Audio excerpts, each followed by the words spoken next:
Hello there, Site 42 staff, as well as those of you from the greater SCP Foundation, and welcome to another Dr. Sherman's Office Hours, a subsidiary of the anomalous broadcast from Site 42. As always, I am Dr. Theron Sherman, Site Director and Head Containment Specialist here at Site 42. And as I have been doing for the past 6.5 months and counting, the daily streak remains strong. I am here for between 30 minutes to 3 hours, today closer to the 3-hour range, to answer your questions about the inner workings of the SCP Foundation. Now, whether you have questions about the anomalies we contain, the staff that contain them, the groups of interest who get really salty about the whole containment scenario, they're not fans, is what I'm saying. And, of course, hypothetical containment procedures for anomalies that fall outside of the SCP Foundation's purview. Perhaps they're from a different multiverse or pataphysical narrative level, i.e. fandom. I am here for approximately the next 3 hours to answer your questions regarding the inner mysteries of this place we call a place of employment, the SCP Foundation. But before I begin answering those queries, a little bit of housekeeping. First and foremost, Eggs Benedict. Eggs Benedict, congratulations on being our very most punctual chatter of today's stream. Thank you for making it on time. Thank you for being first. On top of which, Dr. Frogman, Amber Chaos, America, James Darkfire, Raccoon Dog, Dr. Puppeteer, Billy the Go-Goat, Chester Factory, Silent Follower, Anna, Drowsy, Senior Researcher Alex, Bernard, Nova Flame, Blake. Everyone whom I have just named, thank you for being here punctually, as well as you, Gigi. Thank you all for being punctual, and thank you for being members here at Site 42. We appreciate your membership and your service. Alongside you all, the Ondi Experience, Bored as Hell, Mobile Task Force SCP, Toxicity, and Jorge. Welcome to today's stream. Thank you for being here punctually, and thank you for being here just for being you. Further housekeeping. As I told you in the intro, we have streamed daily for 6.5 months and counting. The daily streak remains strong, and because of that, we have accidentally qualified for the streamer rewards. Excuse me? And so, Site 42 staff, the support link in our description or in our pinned chat pin leads to a link to the Streamer Awards nominations. There, you sign in with your Google or Twitch account, and you can vote for all the categories, but for Site 42's qualifications, you should vote us for Best Vertical Streamer, Best Roleplay Streamer, Best Just Chatting Streamer, Hidden Gem, and League of Our Own. Do we think we'll win? Probably not. Is it very funny to make a bunch of streamers who may or may not be affiliated with the SCP Foundation have to look up Site 42 and what it is we do here? Hilarious. So yes, thank you in advance for your votes if you're going to do so, and thank you in the past for voting if you have already done so.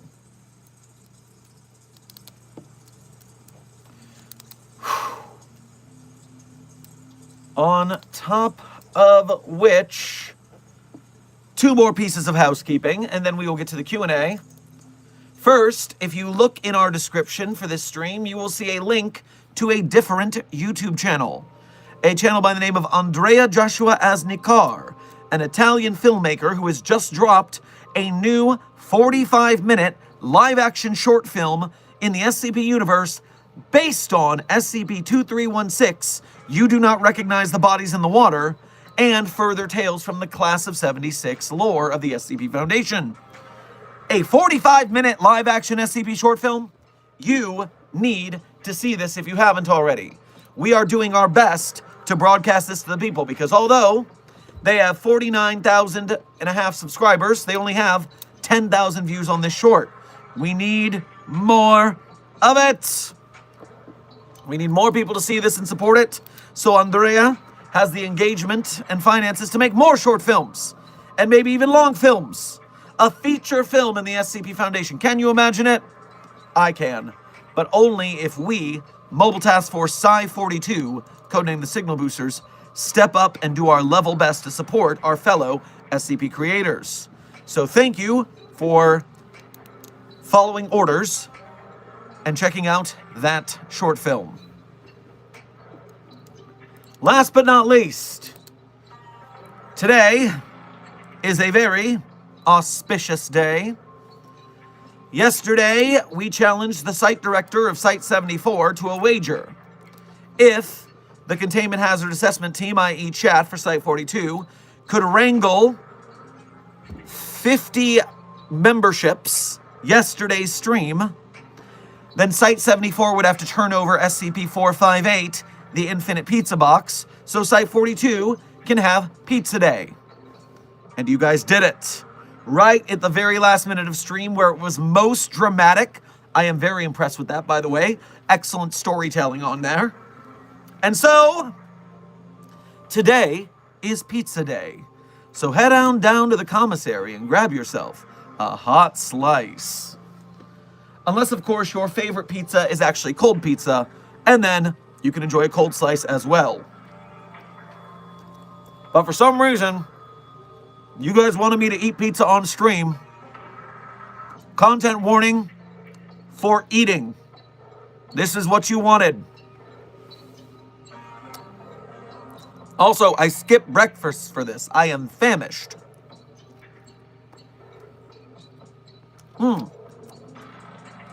Should have brought napkins. Damn it. And on my white lab coat. No, not doing it. I will be back. I am in need of napkins. Enjoy your time with Dr. Chair.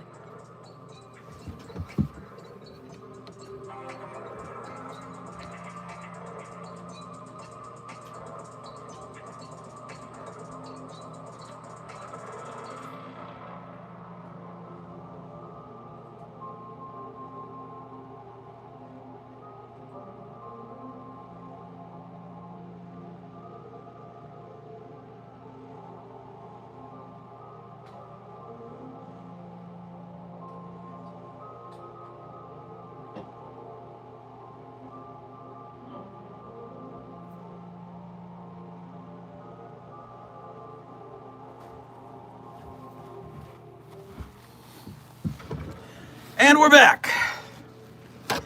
Yes, Dr. Chair is, in fact, a very cool guy. Everyone knows this about Dr. Chair.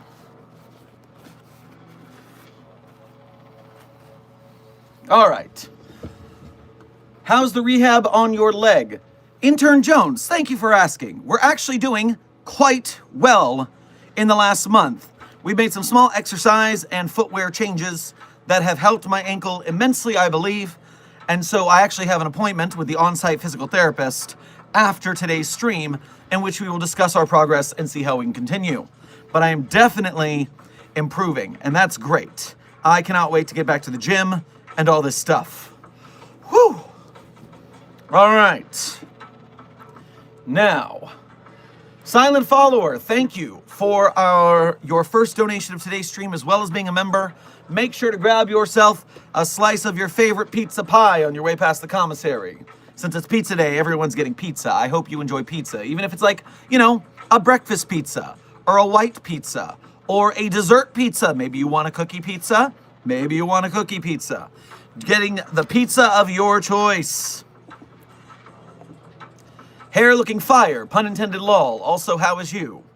Well, thank you. Yes, we are Phoenix burning up here. Very good. And I am doing quite well. A little hungry, so I will continue to eat pizza.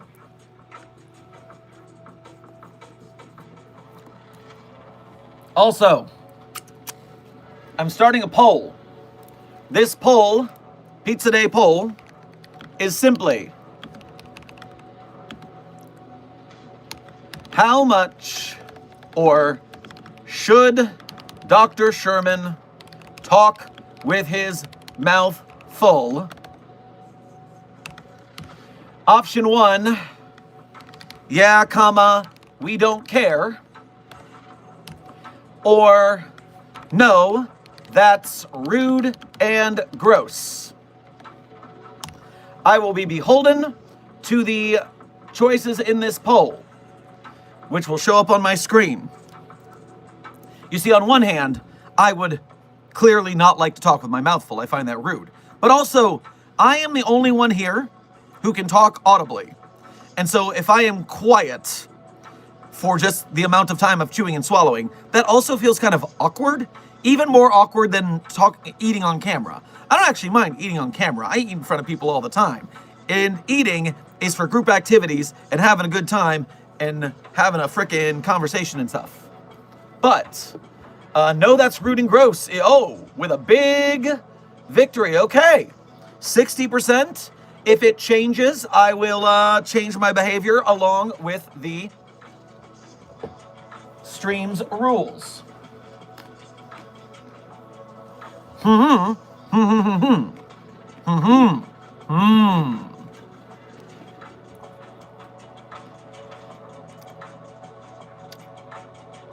Is it cannibalism if I eat pizza?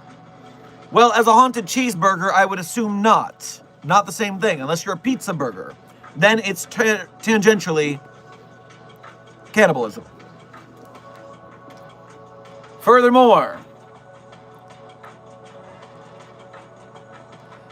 Scarlett, thank you for your first donation to today's stream. Go ahead and grab yourself a slice on your way past the commissary. Would Dotare from Genshin Impact, would he be an SCP or anomaly? Hello, I'm going to bring chicken soup tomorrow if anyone wants some or normal soup. Well, I hope it's soup weather tomorrow. That would be nice.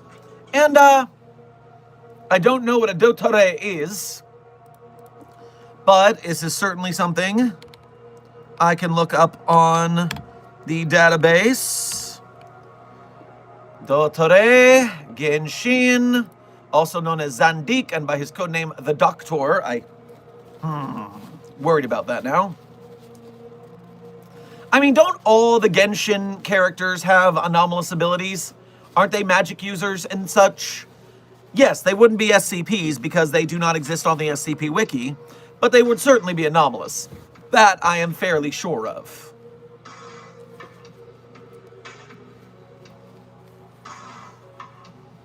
Easy question, easy question. Dr. Vincent, thank you for becoming a level 1 researcher here at Site 42. We appreciate your membership and your service, especially the research you'll do to help us win the battle against the white names. So thank you for that. The Talentin, thank you for your first donation to today's stream, as well as being a member. Go ahead and grab yourself a hot slice on your way past the commissary. You are looking dapper as follicularly upgraded and close kempt. Well, yes, thank you for your technically language-wise correctness in the complimenting of my follicles.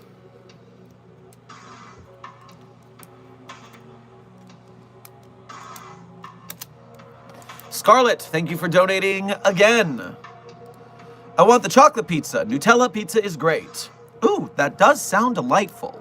I don't think I've ever had a Nutella pizza, but I would like to try it. Enjoy yourself. And remember, even if I say for your first donation commissary treat, you can get yourself a hot slice. If you prefer a cold slice or a room temperature slice, obviously that is also allowed. I'm just saying hot slice because that's the catchphrase. Jackal Valcoon, thank you for your first donation to today's stream. Make sure to grab yourself a hot slice on your way past the commissary. Dr. Sherman, we are planning cross-testing between 2030 and 2852. We're trying to recreate their last encounter and prevent 2852 secondary effects. Thoughts? Cross-test 2030 and 2852. I don't remember either of those database entries by numerical designation, so give me just a second. 2030. Laugh is fun. Oh, great. And 28. Is this Cousin Johnny? It is Cousin Johnny. All right. So, which log do you have access to where they encountered previously?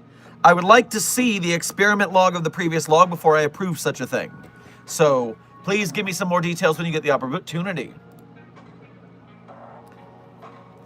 Scarlett, thank you for donating again. It's my mum's birthday today. Convenient, right? Oh, happy birthday to your mum. Huzzah.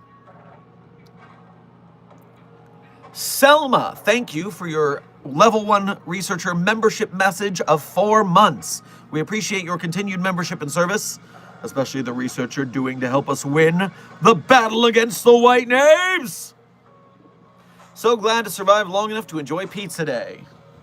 Hell yeah, Dr. Beatrice. Hell yeah. Mm-hmm. Mm-hmm. Mm-hmm. Mm-hmm. Mm-hmm. Mm-hmm. Mm-hmm. Mm-hmm. Mm-hmm. Mm-hmm. Drowsy, thank you for your first donation of today's stream as well as being a member. And thank you for making the effort to go through the Ko-Fi, which has less than half the fees of a YouTube Super Chat. So your donations go a lot further that way, and we appreciate you making the effort. Make sure to grab yourself, you guessed it, a hot slice on your way past the commissary. I just got into my second choice, Dream College. Now if I publish something under Doctor on the future of the wiki, it'll be for real, haha. Are you pursuing a doctorate? Are you going to be a doctor? A PhD? Good work on your journey. Scissors, welcome to Site 42 staff. Thank you for subscribing. Why are you no folding your pizza, dude? Well, Eloise, pizza etiquette aside, my pizza is in fact cold pizza, very stiff, not foldable, breakable.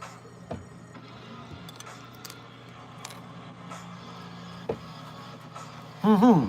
Mm-hmm. Mm. Mm-hmm. Mm-hmm. Mm-hmm. Red, thank you for your first donation to today's stream. Make sure to grab yourself a hot slice on your way past the commentary. Commissary, cafeteria, commissary, basically the same thing. And you said pizza time, which I am an enjoyer of these Spider-Man movies. Still very concerned about us not having Spider-Man in containment. So that does bother me. But that Tobey Maguire actor does say pizza time with a certain joie de vivre that I enjoy. So, yes. Haunted Cheeseburger, thank you for your first donation today's stream. Make sure to grab yourself a hot slice since we have determined that it's not cannibalism. How many SCPs has 914 created? Are you one? Well, you would have to go through the very extensive 914 logs to do that. And I'm sorry, I'm not going to do that. That is too much. That is way too much research. That is a 8-hour video essay waiting to happen, going through the whole log there. Yeesh. And no, I was not created by SCP-914, nor am I an SCP. You can check the database. I do not have a SCP document about myself. I do not require special containment procedures. not an SCP.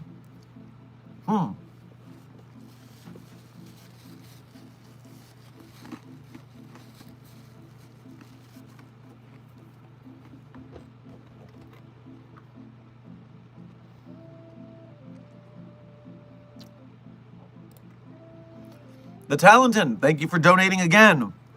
No, due to a failure to obtain the requisite forms for temperature nonlinearity testing, we temporarily cannot fulfill requests for an imaginary slice, nor unobserved quantity slices. Ah, yes, okay.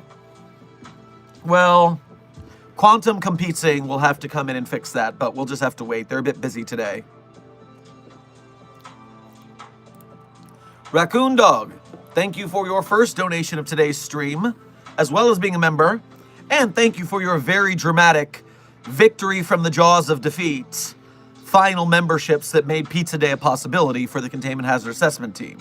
Everyone, give a hand to Raccoon Dog, as well as our other membership donors from yesterday, who brought us this bliss of Pizza Day joy. Make sure to grab yourself a hot slice. Hey Doc, how's the za? Do the anomalies get any? Well, we do have infinite pizza right now, so it would be cruel to not share it with the anomalies.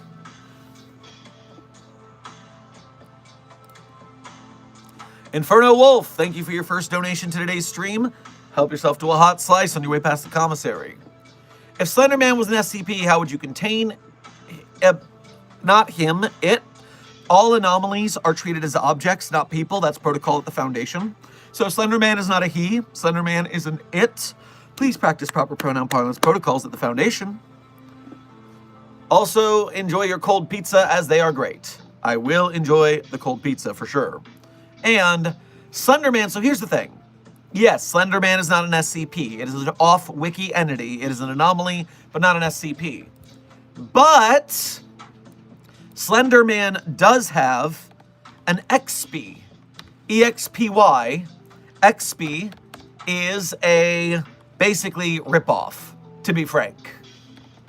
And this XP of Slenderman is called Bundle. SCP-582, codename Bundle, otherwise known as Bundle of Stories. Or I should reverse that. The codename is A Bundle of Stories, but our colloquial name for it is Bundle. And Bundle Man,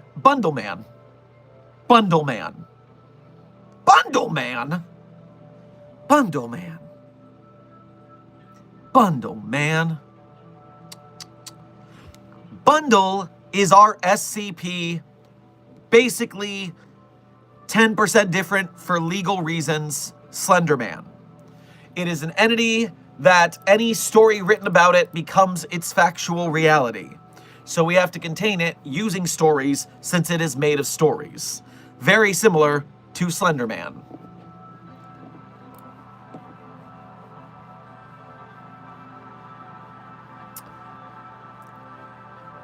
Oh, just a minute. Intern Mike, are you still mad about that? You need to calm down. I didn't call you racist. I asked if you were platforming SCP Al Dente-J, the racist stereotype Italian-speaking pasta. Completely different accusation. Calm yourself. Sheesh.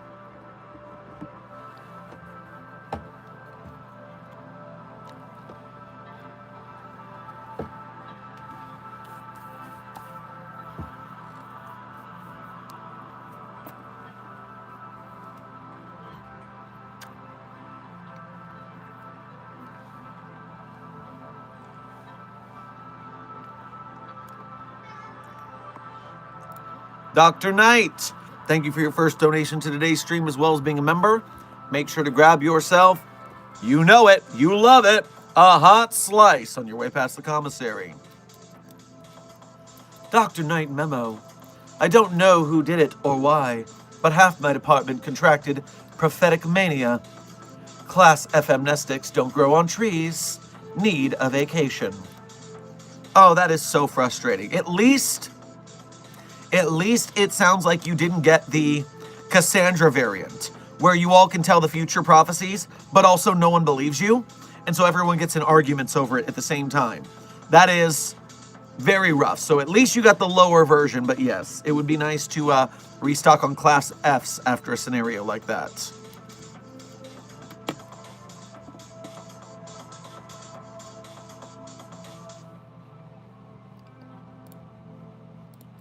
Dr. Sherman, what's your favorite pizza? Well, intern Agatha, my two favorite kinds of pizza are very similar. It is either a pepperoni lovers or meat lovers from Pizza Hut on thin crust with extra cheese. It's not the best pizza in the world, but it is the garbage that I am used to as a youth, and therefore it's got nostalgia value. And nostalgia for being stuck in my teeth.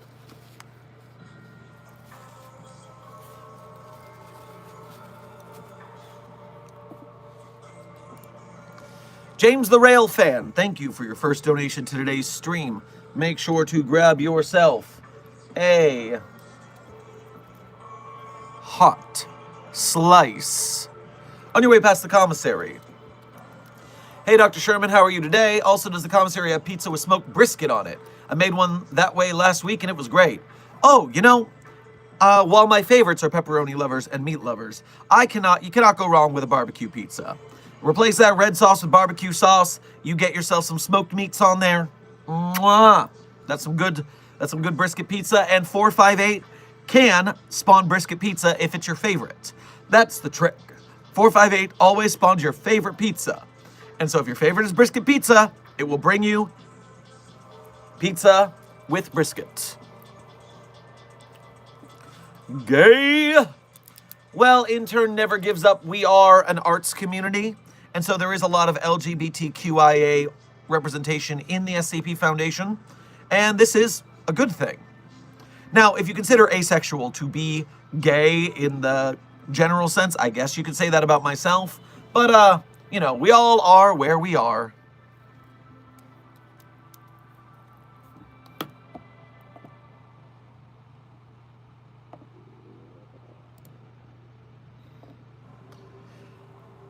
Ithaqa, thank you for your first donation to today's stream. Make sure to grab yourself a hot slice on your way past the commissary. Although I am concerned about your message of praise, Ion. I do believe perhaps you have been subsumed by an anomalous religion and should report to medical to see if they can amnesticize you and clear that up.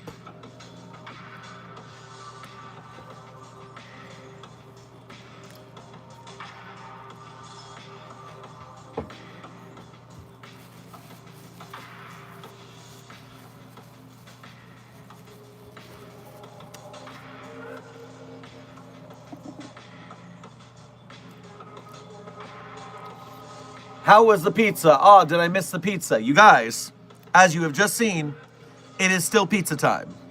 Pizza time has not ended.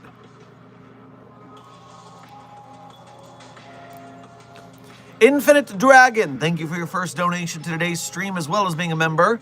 Go ahead and grab yourself a hot slice on your way past the commissary. Infinite Dragon, a plasma-breathing, 25-meter long and electrifying scales dragon, am a she. Anomaly, you will call me a she. I'm not an object, Dr. Sherman. Well, you are a loyal staff member and an anomaly. You have earned your preferred pronouns back. You know this. Simmer down. Simmer down. Yellow, thank you for your first donation to today's stream as well as being a member. Grab yourself a hot slice on your way past the commissary. Hey, Dr. Sherman, I just wanted to thank you for approving my promotion from intern to researcher. And now that I am a researcher, I was wondering if I could have permission to run some tests on SCP-420-J. I would have to check our stock.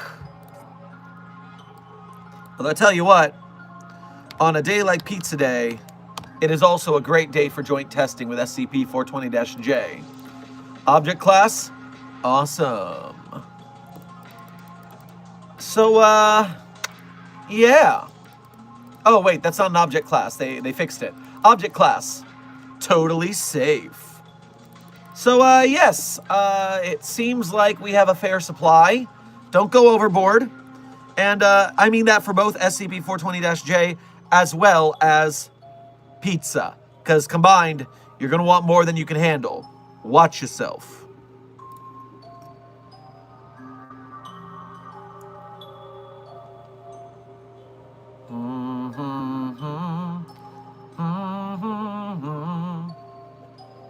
What is your favorite color? Well, that would be... I don't really have a favorite color. I like a lot of colors, but I would go between gold and mint green. Gold and mint green are the two sides of my color wheel for color enjoyment. Ithaqua, thank you for donating again. Amnestics don't work on Sarkics, Doc. I'll grab a slice of 12-meat pizza on my way out. Yes, they do! They are biological entities, and so too do chemical...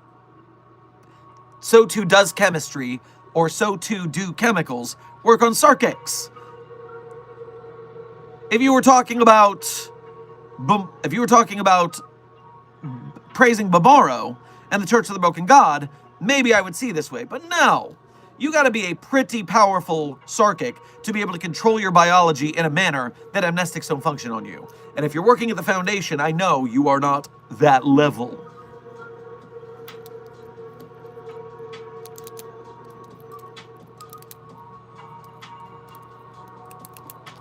Inferno Wolf, thank you for donating again.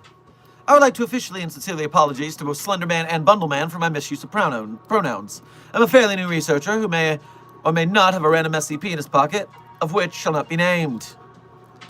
Are you approved to have said SCP in your pocket? Think carefully. And yes, you don't have to apologize to the anomalies. Again, they are not people. They are objects. You're apologizing to us at the Foundation for breaking protocol. Talenton, thank you for donating again. Note, sarcasm and sarcasm are not the same thing. Application of slashes, totally different. That is true. Please do not mistake sarcasm for sarcasm. A lot of problems will come from that.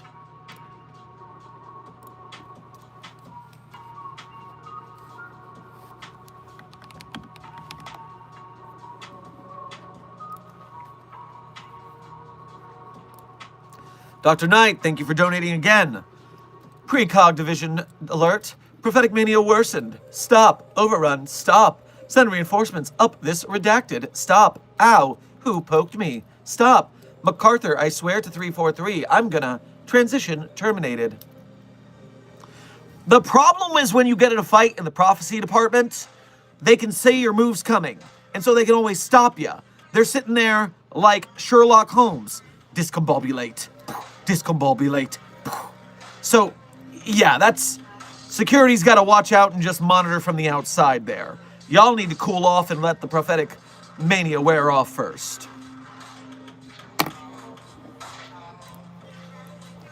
Aspen, thank you for your first donation to today's stream. Make sure to grab yourself a hot slice on your way past the commissary. And since you didn't leave a message with your dono, simply let me thank you for your generosity.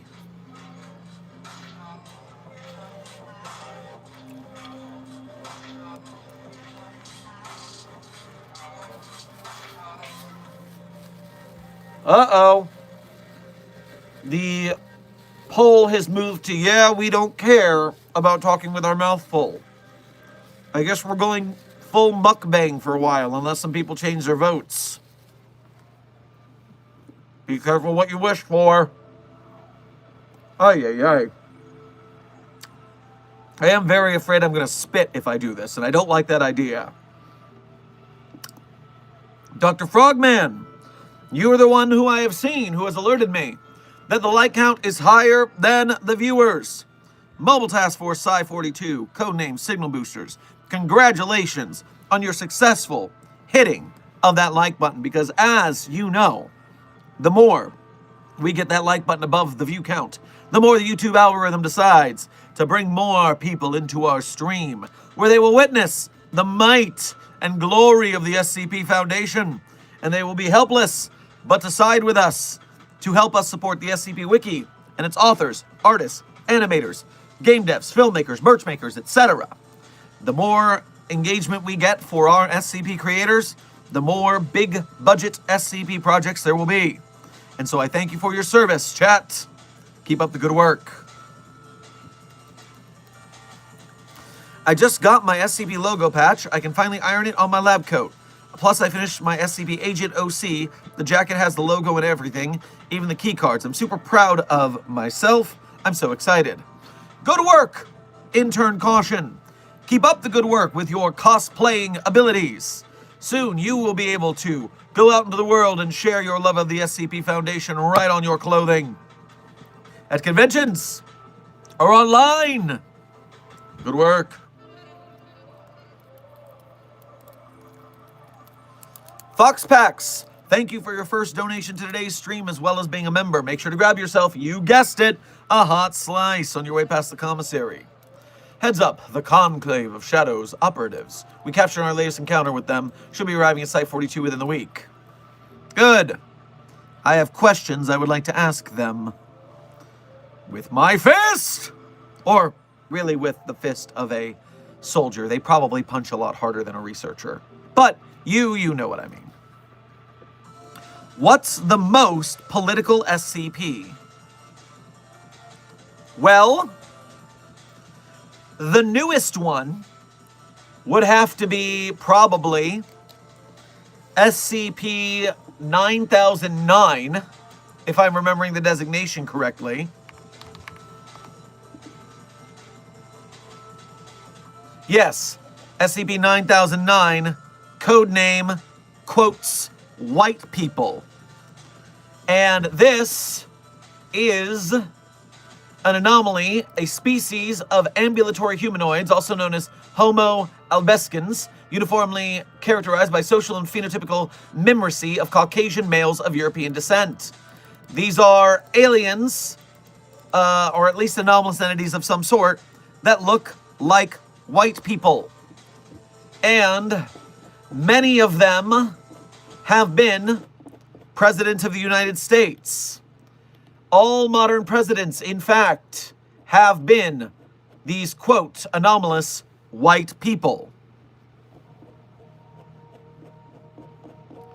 Which is crazy, considering that SCP-5004 tells us that Donald Trump is a reality sink that we are using to drain the energy from a dangerous anomaly hidden under the White House.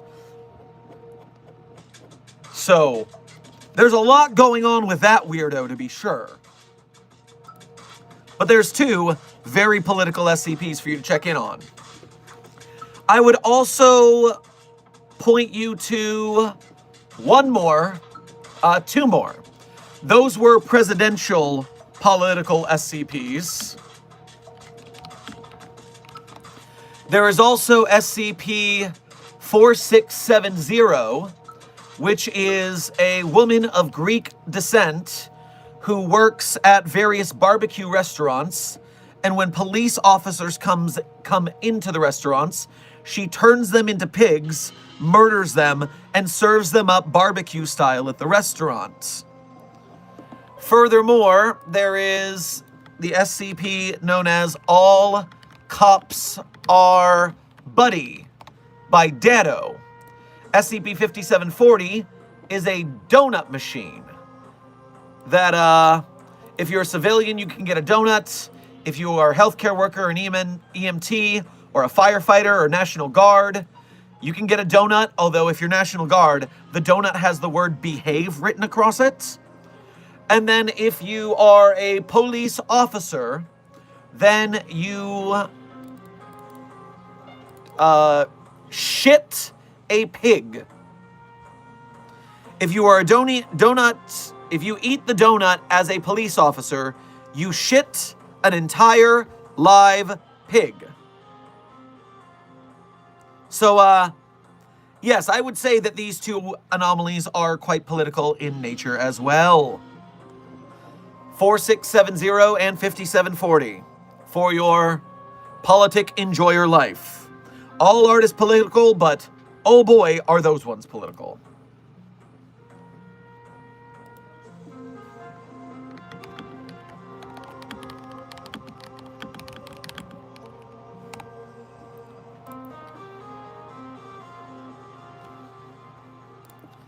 Inferno Wolf, thank you for donating again. Do you believe in clouds? I don't. I think they are planted by the higher-ups, but no one will confirm. Any idea if this is true? If so, why? Listen. Listen.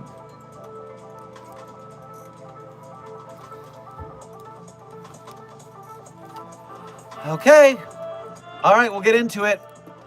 SCP Clouds. SCP-2348, codename Sky. It is a 0.6 kilometer wide cumulus cloud located over the Pacific Ocean, 50 kilometers above the surface. The cloud is shaped like a human hand with its fingers splayed, possessing a high level of detail. Since discovery, the cloud has not changed structure or moved from present location. If you look at it for greater than 5 minutes, you lose awareness of the existence of other clouds, objects, and phenomena present in the sky.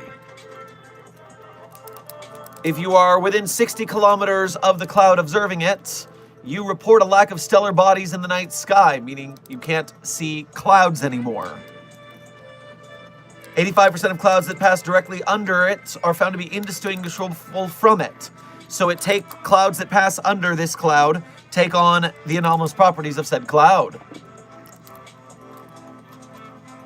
So yeah, that is a funky cloud, to be sure. Furthermore, SCP-312 can create clouds. It is an atmospheric jellyfish.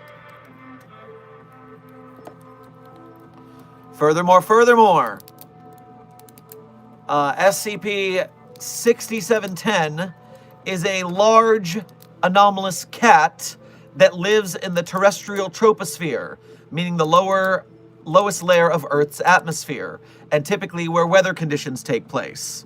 So there is a big-ass flying cat, for some reason. SCP-6710. So yes, there's a lot going on in the atmosphere, clouds and cloud-related.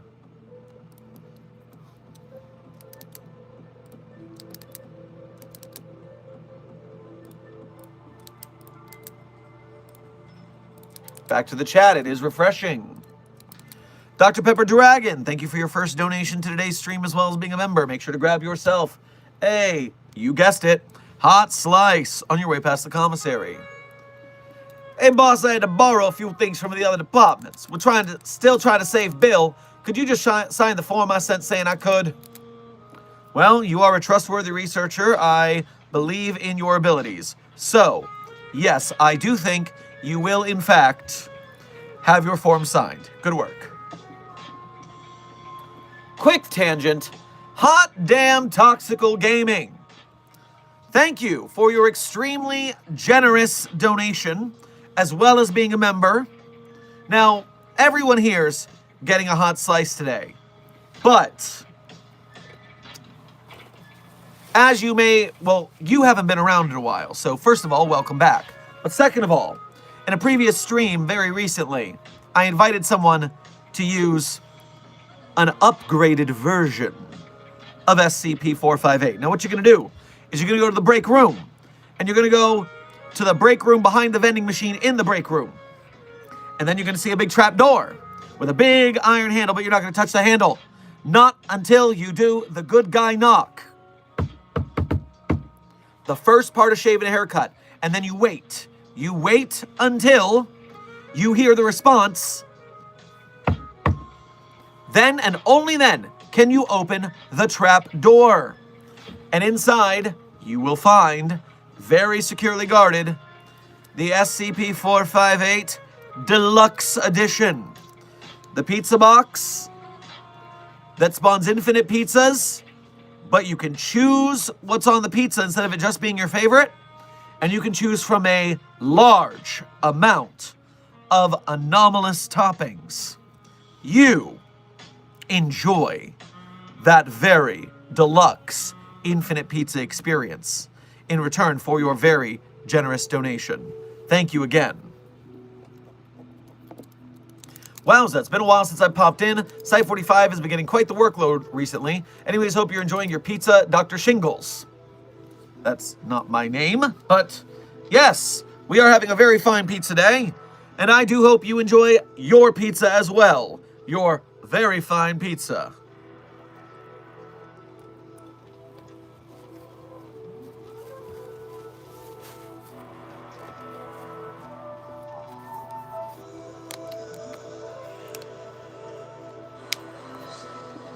Does this include Sicilian pizzas? Yes, your favorite pizza will spawn from the Infinite Pizza Box. That include, now even though it is in fact a a Little Caesars pizza box.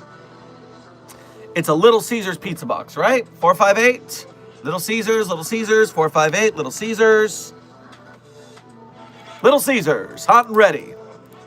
So, that Little Caesars pizza box spawns any branding or type of pizza, non-anomalous style. So yes, you can get Sicilian pizza from there. Are you a voice actor? Intern Mario, while I have done voiceover work, I would consider myself amateur to low-level professional. I have worked with education apps that teach kids how to read. I have done a small amount of independent video games. And of course, the Site 42 narrative podcast, reading SCPs, of which we have over 500 episodes recorded here on the channel.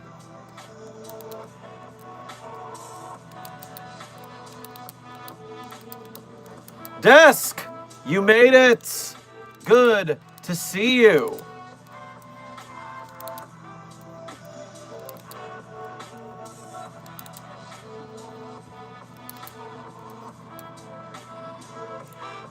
Yellow, thank you for donating again. In the promotion to researcher, part of the courses they had us go through is about a Scranton reality anchor. I understand what it does, but how does it work? And do we have any other types of reality anchor? So there is, in some universes, they've established a tech for what's called a mobile Scranton reality ballast, which is basically a snap bracelet that can use the power of your mind to handle reality. But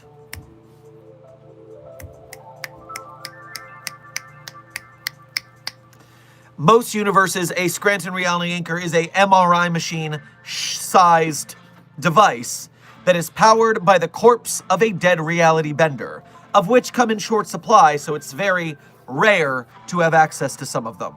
Very expensive, very low resources to get to that.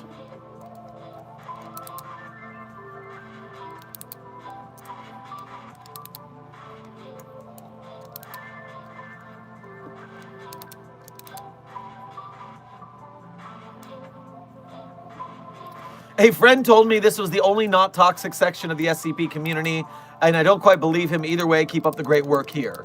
Intern Pizza Portal, and by the way, great name for Pizza Day stream.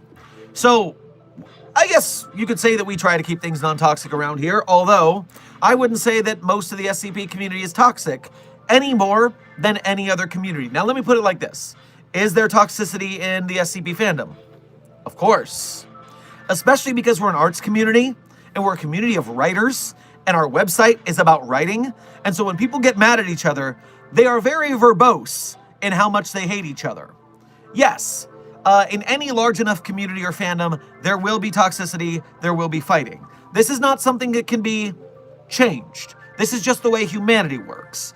Any office is going to have fighting. Any political group is going to have fighting. There's always toxicity when you get more than a certain amount of people in one place. Now, I think there's a lot of great non-toxic areas of the SCP fandom, but I can't guarantee that someone's not going to get in a fight. I would say that of the fandoms I'm familiar with, we are definitely less toxic than some. I'd say we're probably average. Probably average.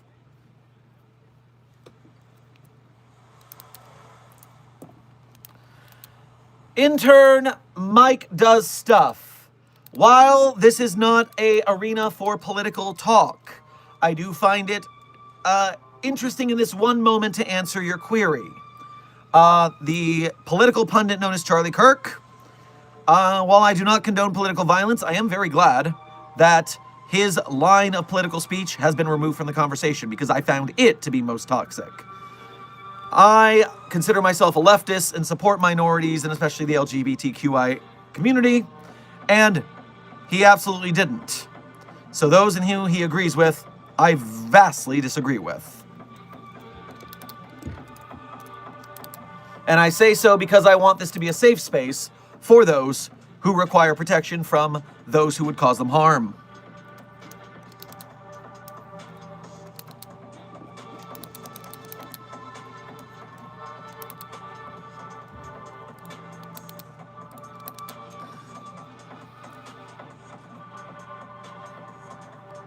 And if you saying that I disagree with Charlie Kirk's politics caused you to say goodbye, goodbye. I'm not going to chase you down if you believe the same thing as that guy.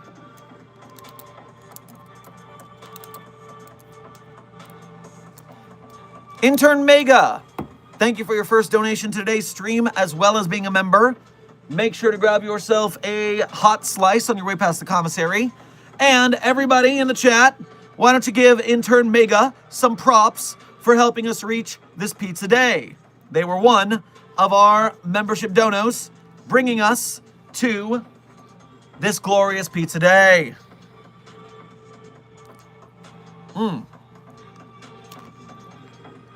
Delicious.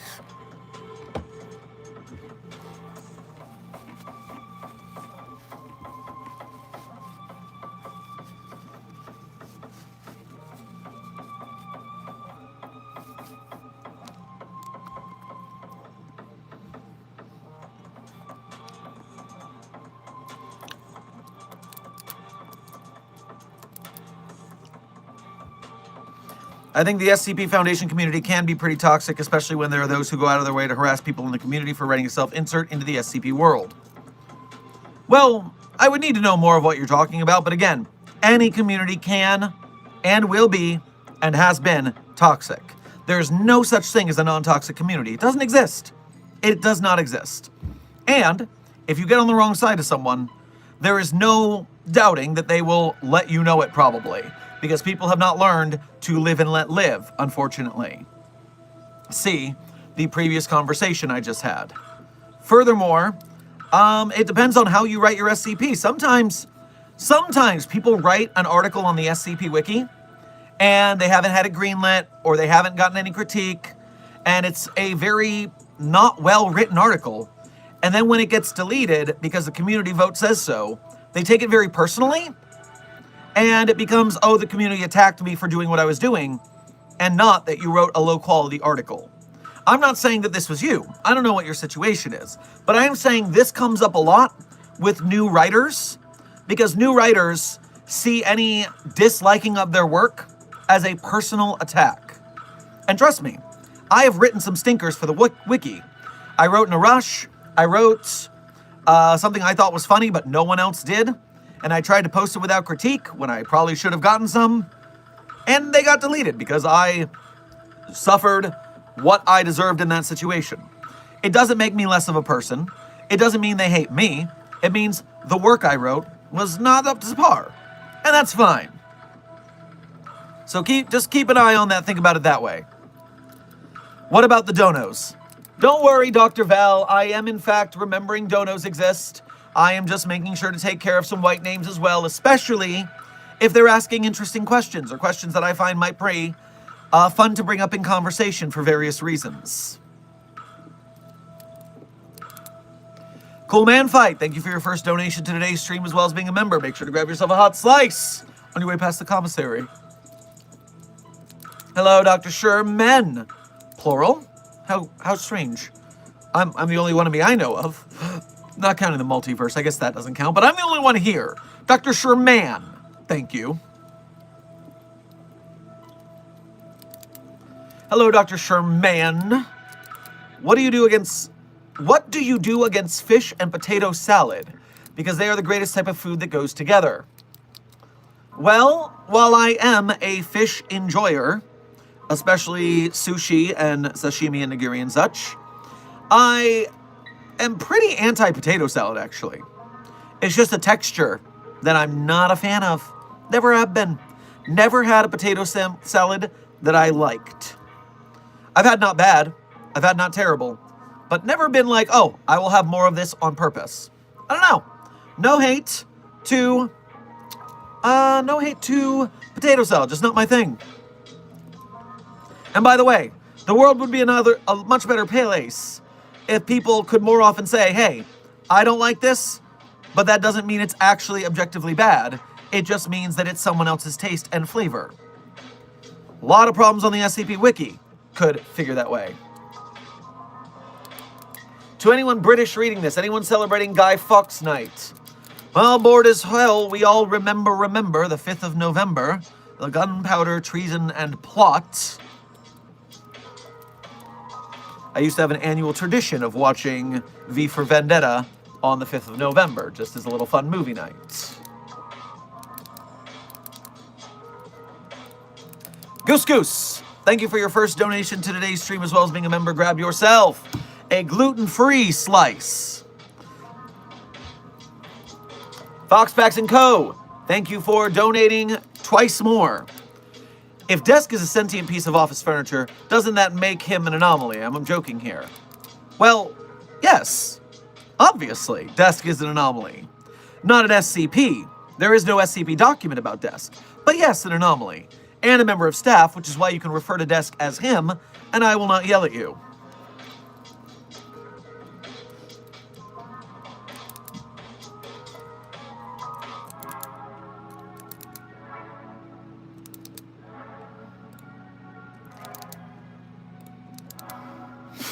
Dr. Sherman, I've never liked tomato as a texture thing. I ate a burger earlier with a slice of tomato on it and didn't hate it. Should I file this tomato as a novelist since I didn't hate it? Well, first of all, even I, who doesn't like things, I will try them again later in life to see if my taste have changed. I evolved on anchovies from not liking them to liking them. I evolved on beer from not liking it to liking it. I trained myself for beer. I drank Guinness to make sure I could get to that point. But when it came to tomatoes, you might be also differing a texture. You could have a stringier, wetter, softer tomato versus a crispier, thicker chunk with a good snap to it, like a pickle bite. And that might be just the texture difference. So it might not be anomalous. It just might be a different kind of tomato.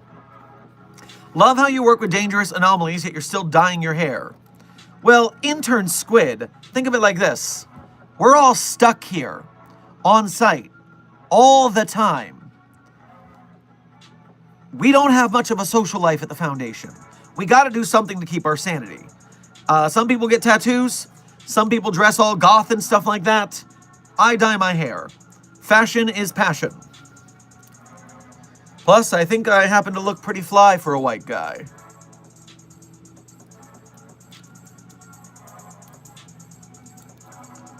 Dr. Pepper Dragon, thank you for donating again. One of the things I borrowed was a Scranton. We're trying to re-trigger a single-use anomalous object by hopefully resetting its anomalous ability. That's not how Scranton reality anchors work. Scranton reality anchors make adjustments to the humes of an area.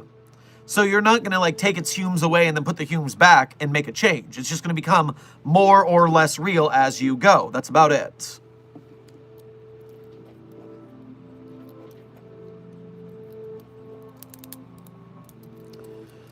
Escape Goat, thank you for your first donation to today's stream, as well as being a member. And hey, been a while. Good to see you, buddy. Make sure to grab yourself a hot slice on your way past the commissary. Can we alter 096's face surgically or anomalously? I mean, surgically, that would mean the death of whoever did the surgery. Unless we had a very good surgical robot. But,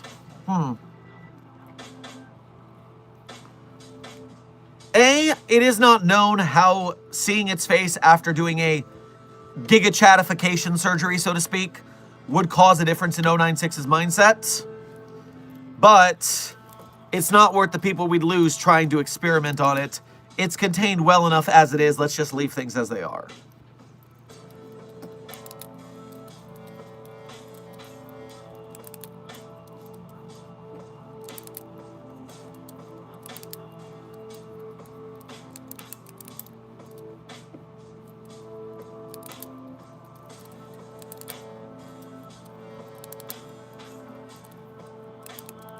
If you came across an infinite slice of pizza, how would you contain it? Well, Intern Williams, quite easily, we could simply put it in a box and leave it there. It would simply just stay put, and that's fine.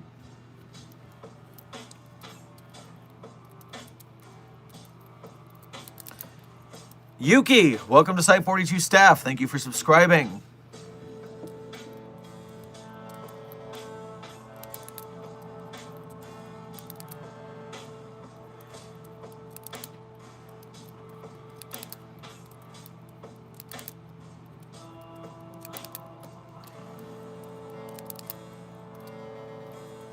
Intern Death Star, an anomaly in your phone. Please tell me you did not download the Mallow app, SCP-1471. Please. That is irreversible. You will have troubles.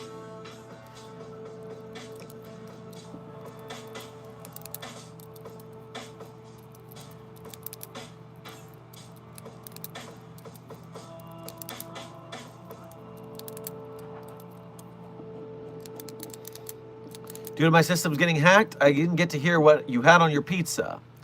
I have a Pepperoni Lovers extra cheese pizza. I also have a half and half split with a cheese pizza extra cheese with a stuffed crust. Therefore, the 3 cheese triangle of lactate doom. Thankfully, I'm not lactose intolerance. Do your hands get sore after streams? No, Intern Adept, they do not because of my mad skills. Also, I do a lot of yoga as part of my rehab and general fitness regimen, and so there's a lot of hands and clawing the ground and doing stuff like that, so I have particularly strong hands. Escape Goat, thank you for gifting 5 memberships to today's Containment Hazard Assessment team. If you got one of those memberships, make sure to thank Escape Goat for their generosity. Funny thing, actually, I just finished playing Goat Simulator 3 in my off time, and suddenly Escape Goat returns to stream? Suspicious. Suspicious.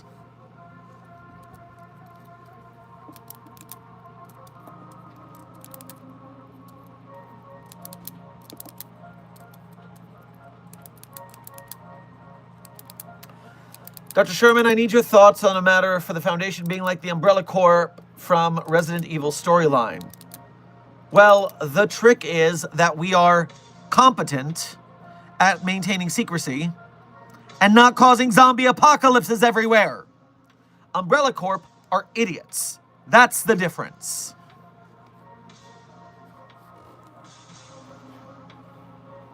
Harumph.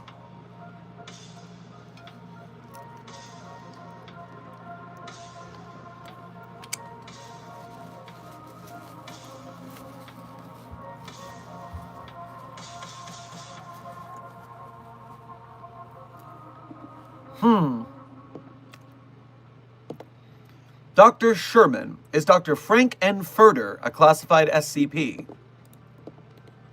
Well, I know for a fact that Dr. Frank N. Furter is an anomaly.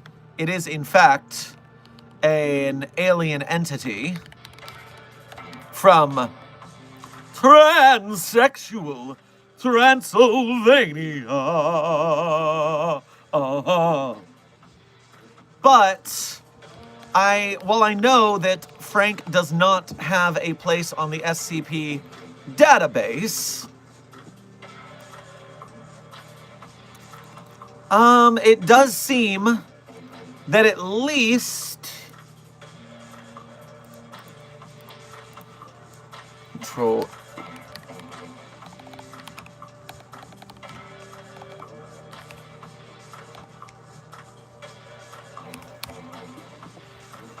During SCP-1127-4, an entity, each film is composed primarily of scenes clipped from other movies, and a narrator character unique to each film appears. So the Rocky Horror Picture Show was used for a version of SCP-1127, And then in the SCP-3922 logs, SCP-3922 being when placed within 1 meter of television sets or computers, 3922 will significantly alter the content of any fictional film. In that, it seems like the entities that appear will try to stop any crimes taking place in the film. And so during the Rocky Horror Picture Show, when we exposed it to SCP-3922, at the moment when Frank-N-Furter raises the pickaxe, several instances materialize in the background armed with energy weapons and antimatter lasers. They promptly apprehend Frank-N-Furter, Riffraff, and Magenta and haul them off screen. Afterwards, they return, free Rocky Horror, transport him to a mental institution, and show Brad and Janet to the exit of Furter's castle. The instances also transport Eddie to a hospital. The film ends shortly afterwards. So, yes, that is about as far as Rocky Horror goes as an SCP, but there's still a lot of anomalous entities in that film, yes.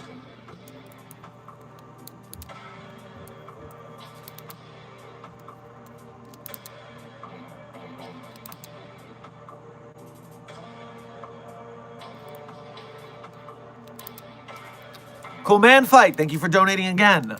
What about putting SCP-096 in SCP-916 on Very Fine? Well, I believe you mean 914, because that would be the Clockworks. I don't know what 916 is. But since you said Very Fine, I'm assuming that's what you meant. But furthermore, no! We already disallowed biological testing in 914 in the first place. No! We do not need a more powerful version of 096 running around. No!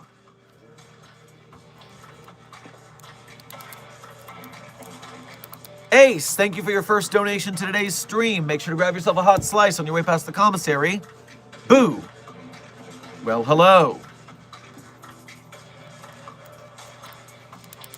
Just to 05, thank you for your first donation to today's stream. Make sure to get yourself a hot slice at the commissary. Hello. Is it me you're looking for? Hello to you too.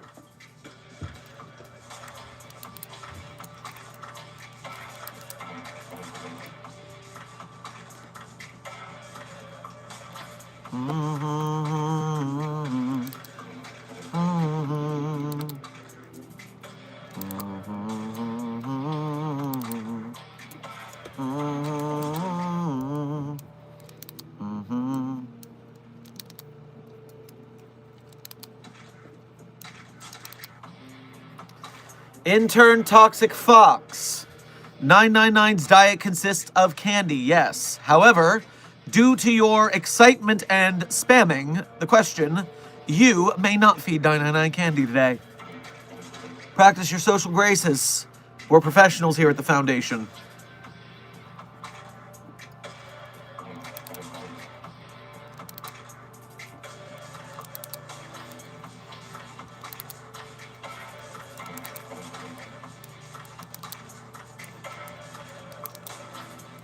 Dr. Sherman, if 682 has a heart, could we trap it in the Borderlands by stopping its heart? Inside, all are human-like, ruled only by will to live, and if they die there, they die for real, everyone. You seem to have more to say, Sunjun. But I would tell you this, that if 682's heart were to stop, it would simply grow another one that was beating. Its regeneration is quite out of this world, so I do not believe that that is a successful method of containment for 682. Foxpax, thank you for donating again. Dr. Sherman, I've got an issue here. It appears someone decided to breed vampires and bunnies together, leading to a strange mix of vampire and bunny girls. Why? Why didn't it make simple vampire bunnies? We could have at least had some testing done with those and not had a bunch of randy interns trying to fraternize with bunny vampire girls. Banicula. Exactly, Amber. Thank you.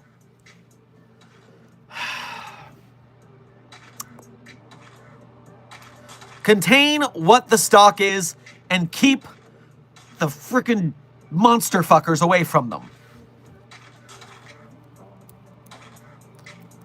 Crate Man, welcome to Site 42 staff. Thank you for subscribing.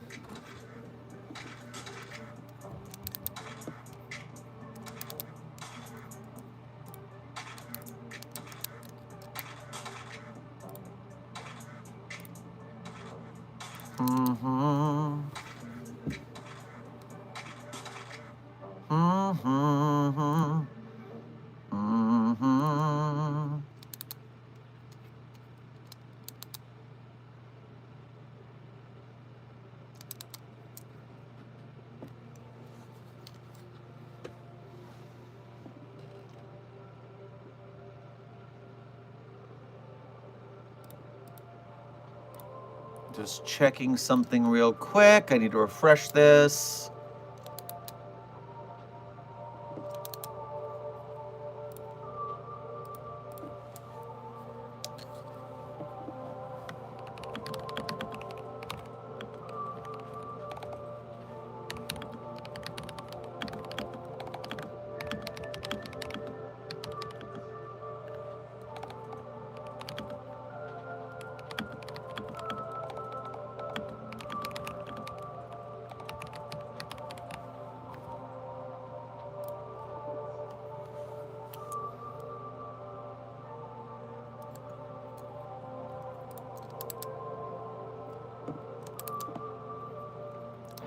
All right, we're back.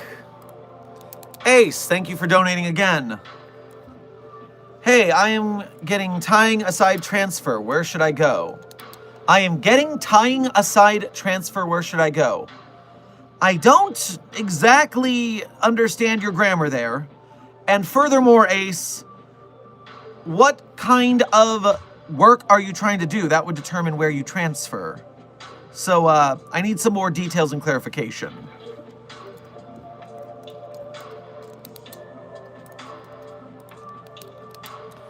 V-Dubs, thank you for donating for the first time in today's stream. Make sure to grab yourself a hot slice.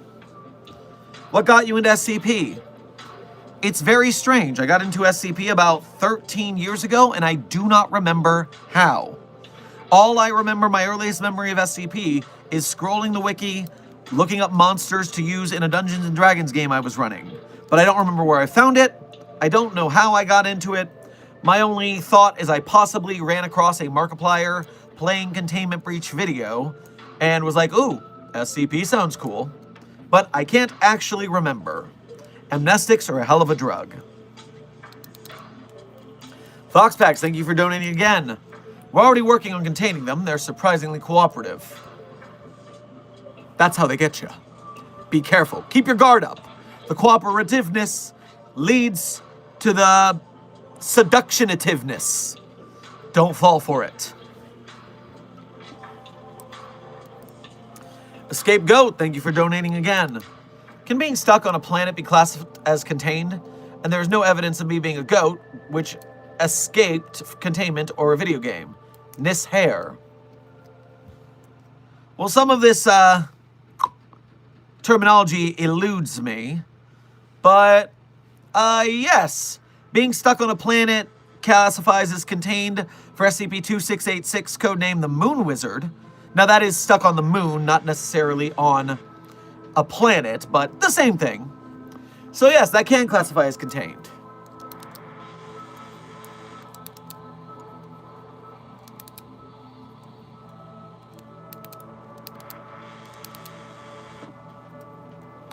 Ace, thank you for donating again. I misspelled getting and it glitched in an extra ing. Also, it is security. All right, you want to work for security. All right, if you want to transfer to security, then tell me your qualifications and we'll see if we're putting you on a stationary task force or a mobile task force, where we're putting you in rank and skill. Moon Wizard, you ask? Oh, Sheeny, you don't know about the Moon Wizard. Oh, today is your lucky day. SCP-2686, codename the Moon Wizard. SCP-2686 is an adult human male estimated to be approximately 75 years of age, currently located at Redacted within Mare Imbrium on the lunar surface. This location is designated SCP-2686-1 and is detailed below. SCP-2686 itself is not visibly biologically anomalous, though has claimed in past interviews to possess anomalous capabilities, primarily those generally assigned in Welsh traditions, originating in the early Middle Ages as belonging to a magician or wizard. These anomalous abilities include the ability to travel large distances instantaneously, the ability to project energy toward a target, the ability to transform its body at will into the shape of various animals, and several others. None of these abilities have at any point been observed by the Foundation. And so, all of this to say, we interviewed the Moon Wizard. And after Great Wizard Nyperius, Lord of the Moon and Stars Above, had this interview with a researcher, the entity was quite perturbed at being questioned by a mere mortal. And then when the researcher decided it wasn't worth the trouble to get yelled at, the Great Wizard took a much more quiet and calm tack. It seems like maybe the wizard is a bit lonely up there. And so it told us how it gets all of its power divined from the light of the moon above. Right. So let's see. Where is the part of the How dare you! I will have you know that in my day I was the greatest wizard of them all. Thousands sought my wisdom and magic to help them in their noble quests. Only the most powerful could reach my ancient wizardly sanctum atop the highest mountain in the land. But still, there were too many, and I used my awesome might to transport my home to this distant land, where only the truest of heart could seek my wisdom. I see. And when would you say that this change in location occurred? I have lived in this land for nigh on 300 years, growing in power every day. And in that time period, how many persons have visited this location? An approximate figure would be fine. You see, a thing about that, there haven't actually been any, save you. Surely you've got a quest you need aid in, yes? Well, we could use some biographical information if that wouldn't be too much trouble. I'd hardly call that a quest. Only the truest of heroes deserve my power. Then why do you not just go back to wherever it is you came from? I don't think you'll be getting much of anyone here, do you? It's a bit out of the way, isn't it? The thing is, though, I'm a moon wizard, after all. Yes, and that means my power is defined from the light of the moon above, you know. Right. And we are on the moon itself, after all. I see. And where the moonlight is rather below. Indeed. He didn't consider the important thing. Location, location, location. If you get your power from the moon above, do not teleport yourself to where the moon is below you. That is the moral of the Moon Wizard.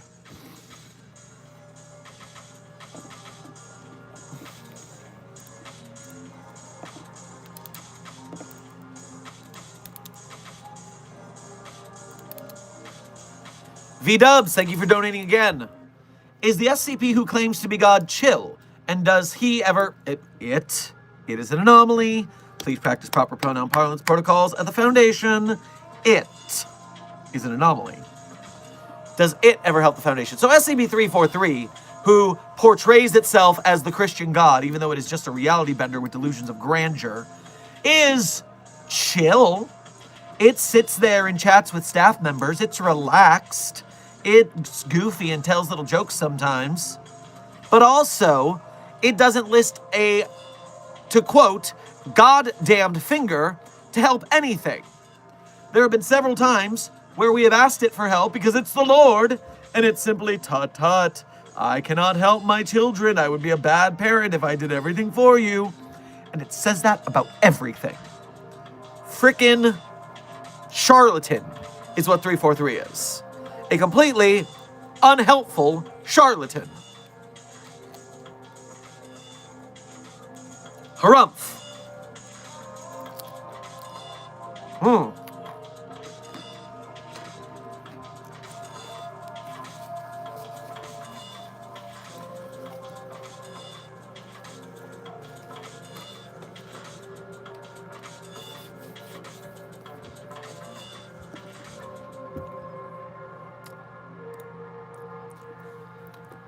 CTG, thank you for your first donation to today's stream. Go ahead and grab yourself a hot slice at the commissary.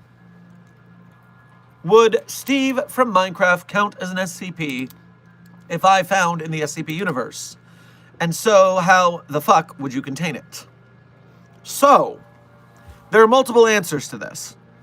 Because Minecraft already exists in the SCP universe.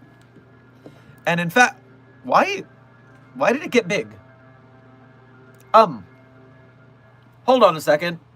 0514, welcome to staff. Thank you for subscribing. Why is my screen so weird? Get rid of that. I said get rid of that. And then... Why did you go full screen? How do I get you not to be full screen?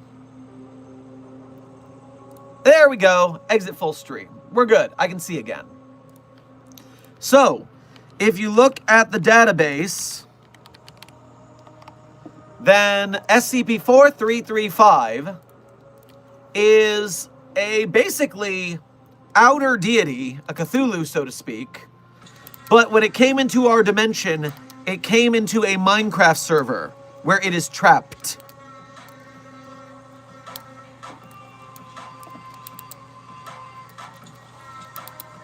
And so, yes, this eldritch deity is locked in a Minecraft server. But that also says that, by the way, Minecraft exists in the SCP universe, which means Minecraft Steve exists in the SCP universe as a game character, therefore non-anomalous and not needing containment. But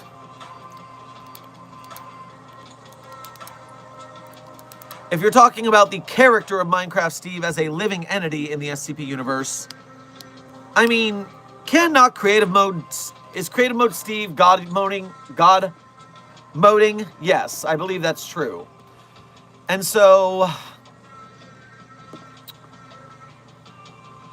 I mean, that is a reality-bending entity at that point. So unless a Scranton reality anchor could disable it, unless we could immobilize it completely, that way it could not move its arms and therefore punch out of its walls. For instance, if we could lock it in one of those big tanks that you lock a Viltrumite in so it can't move, maybe that would work.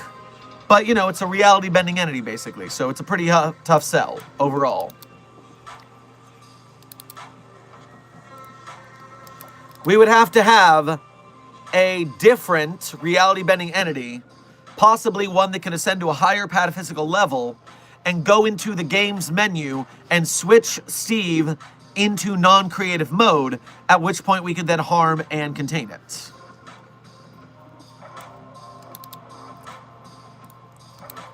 Silent Follower, thank you for what I believe is your first donation of today's stream, maybe your second. If you haven't had a hot slice, go ahead and have a hot slice. If you have had a hot slice, have another hot slice. It's infinite pizza, it's fine. And you asked for a time check. Also gotta go, I'm getting breakfast pizza. Ooh, breakfast pizza. Mwah! Where you got gravy instead of marinara sauce, and you got a scrambled egg across the top, and cheese and sausage. Ooh, that's a good stuff. And as a time check, we are currently 85 minutes into this approximately 3-hour stream. I might need to get off just a hair early. I've got a test that starts right up against the time here, so maybe just a little less than 3 hours. But that means we're at about an hour and a half left. V-Dubs, thank you for donating twice again. What anomalies who were previously morally awful but have been redeemed and are now decent? An anomaly that was morally repugnant but reformed.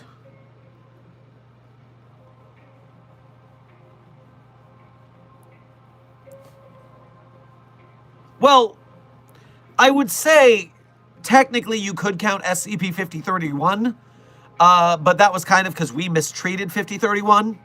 And so when we treated 5031 better and we taught it, then it went from being a dumb animal to a world-class chef and pianist and music composer.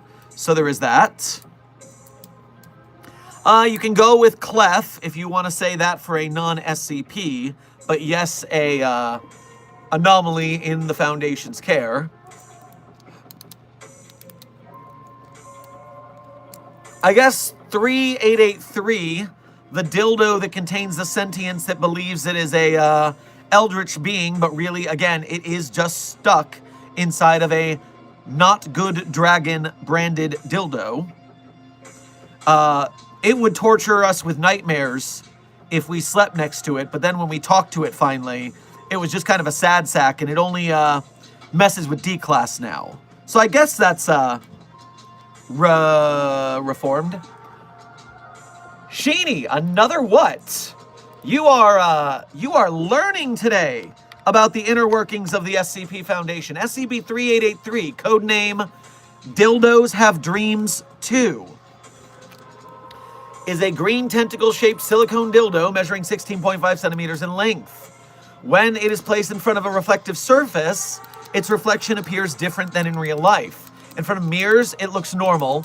If it's reflected in a liquid, it looks like a green octopus. If it's reflected in a TV screen, it appears as a floating green ball similar to a beholder. And if reflected in a food, it reflects as a sea star, a green sea star. But then when you fall asleep next to it, it invades your dreams and tries to crush you because it wants to be ooh, ooh, scary, scary.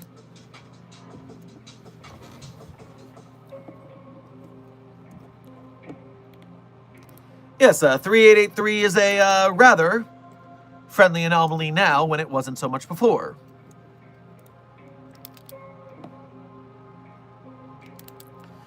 Not active. What did I just enter into? Happy to catch the stream, though. Yes, not active. This is a great time to remind everyone that A, welcome to the stream. I'm Dr. Theron Sherman. This is Dr. Sherman's Office Hours, a subsidiary of the anomalous broadcast from Site 42. We're here to talk about the inner mysteries of the SCP Foundation at which we all work.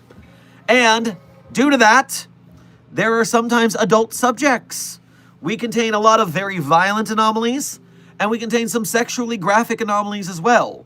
So, I mean, that's not even the only anomalous dildo we have contained. Don't forget about SCP, what is it, 291? Codename Steely Dan? 291. Nope. SCP Steely Dan. Let's look up my codename. 297. 297.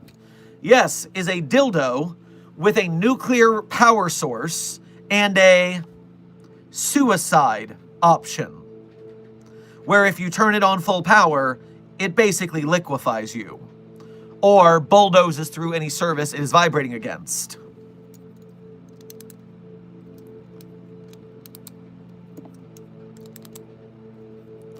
So yes, that is 2 SCP dildos that we have in containment.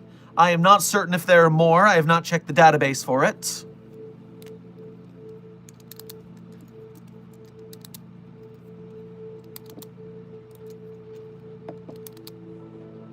Yellow, thank you for reminding me about 297, donating to do so. I found it eventually. I remembered it, just not the designation.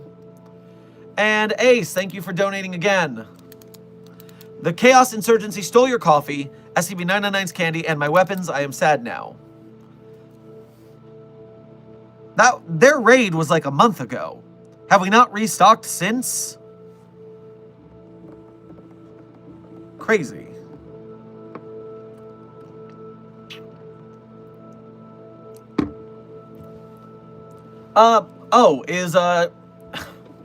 Wow, desk. Okay, yes, I guess, Sheeny, this is a personal lesson for you today.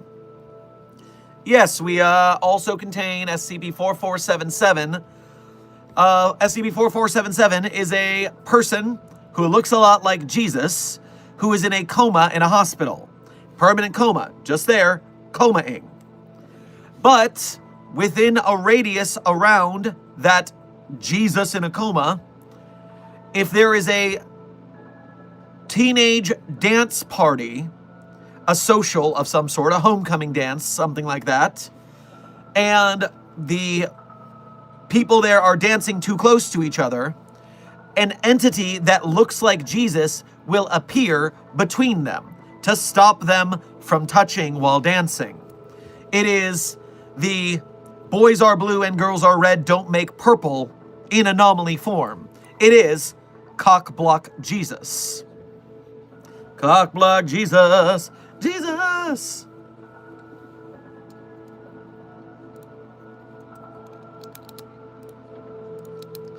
V-Dubs, thank you for donating again.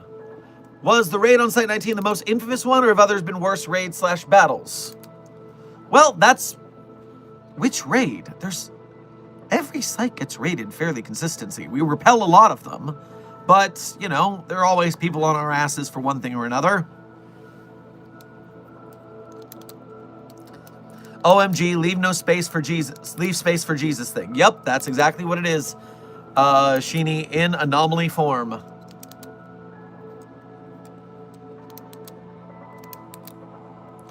Kitty Cat Gamer, thank you for donating again. Oh no, thank you for your first donation to today's stream. Grab yourself a hot slice. Pizza always reminds me of SCP-3275, a funny and sad SCP at the same time. 3275, you say? By designation numerics, I am unfamiliar with this anomaly.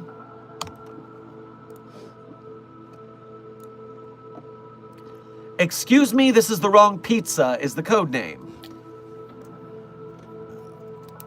Description. Recurring anomalous phenomenon that affects commercially produced pizzas delivered by an individual named SCP-375 or 3275-2. We have redacted his name. Their name. Pizzas affected by the anomaly are referred to as instances of -1 and have been noted to differ in the extreme from orders placed by customers. Some people might get an unpalatable addition to the pizza, including excess of toppings not ordered by the recipient, variants of standard pizza ingredients giving off unpleasant odors, and inedible objects embedded into the pizza. I hate this. I hate getting the wrong pizza in the first place, but now we're getting awful, awful pizzas. This is not kosherized rules. Don't like that at all. Yes, that makes me laugh and sad. Thank you for the information, Kitty Cat Gamer. A quick tangent. Low key. Thank you for your first donation today, as well as being a member, and thank you for your exceptionally generous donation to the cause. All right, cool.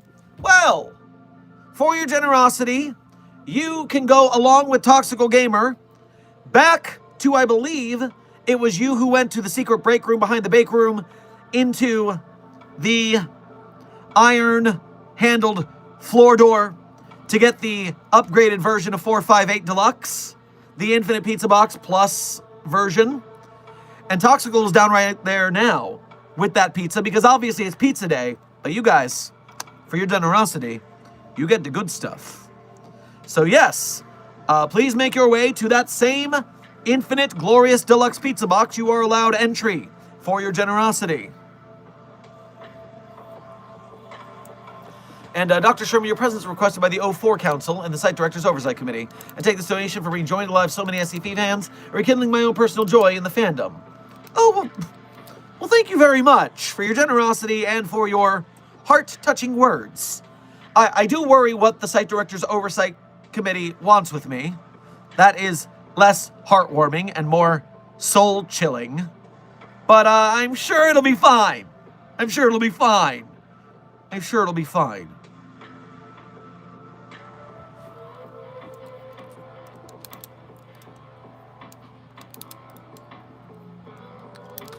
Ace, thank you for donating again. They raided the resupply truck, though. Oh, come on. To get coffee and candy? This sounds like a front. This sounds like someone else is blaming the CI. I want you to investigate these so-called truck raids. I bet someone was just frickin' raiding coffee and candy. What? Are we being raided by children? Is someone breached containment with SCP-018-J and 50 war orphans, otherwise known as Warfins, wearing that anomalous trench coat, are robbing coffee and candy from our trucks? Let me see what you find out.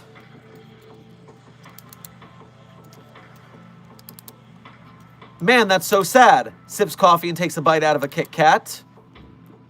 Ace, thank you for donating again. And start your investigation with Ravehaven. V-Dubs, thank you for donating again. The Site 19 raid in SCP Containment Breach. I thought that was a fairly infamous raid in universes. Oh, okay, you're talking about the Containment Breach Site 19 raid.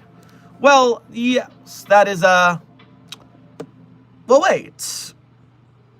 Is there a raid in Containment Breach? I thought it was a Containment Breach that was contained by Hammer Down. Now, in Secret Lab, you could have, Chaos Insurgency Forces. But does the CI show up in Containment Breach? I haven't played or looked at it in a while, so I'm not remembering right now. And in fact, I just found, and I will advertise this creator on YouTube for the love of the game. I believe it's Omencito. YouTuber Omencito has just started a series of videos breaking down the mechanics of SCP Containment Breach.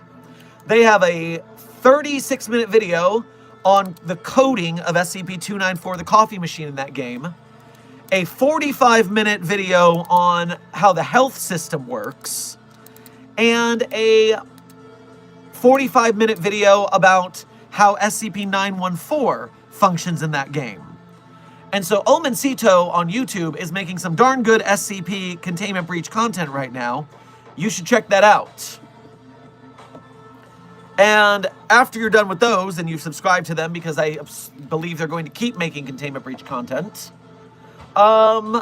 there's also YouTuber Dogma, who a couple months back, 8 months ago, dropped a 6-hour quick analysis of SCP Containment Breach video.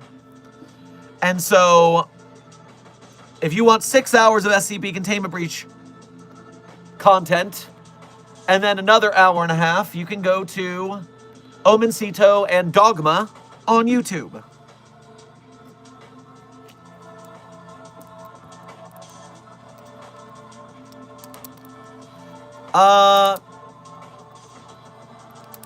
V-Dubs, thank you for donating again, and you're saying in one of the endings, I think the CI take D9341. Okay, maybe. Maybe that's it. See, the reason I was confused by what you were saying is that in the video explaining the health system, which I just listened to the other day, there's a big to-do about being shot by bullets. And the whole video, I believe, unless I just missed this, they were only talking about being shot by Nine-Tailed Fox. So my question becomes, who... if the Chaos Insurgency doesn't shoot you, it's because they're rescuing you. That would make sense as to why they were not brought up on the health system video. So cool. That clarifies things. Thank you. And Low Key, thank you for donating again. Dr. Sherman should trigger the Omega Warhead. No! I'm not blowing up a site. No.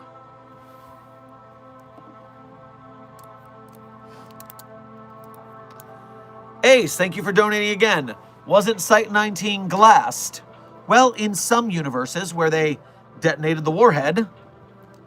Happens in some universes. It's a shame.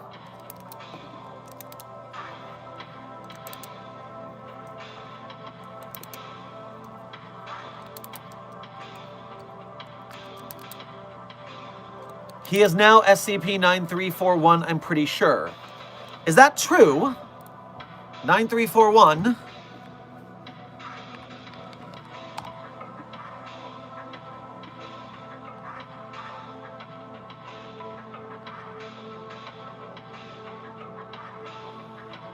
Oh, this is definitely an anomaly regarding SCP Containment Breach, or at least it's classified SCP Site CB. They're making references. Gate A, Gate B. SCP-9341 is causally inconsistent. Say the facility is dependent on both specific trigger actions by personnel. Gate A documentation, Gate B documentation. Wow, it's at a positive 97. Okay. Good work. I guess 9341 is canon now for sure. And there's a Gate A document and a Gate B document, and they made it look a lot like the containment breach documentation. This looks pretty keen from what I'm seeing at a quick glance. I should check out more later on, but neato Frito. I think I saw a Ko-Fi donation come in. Let me take a quick check.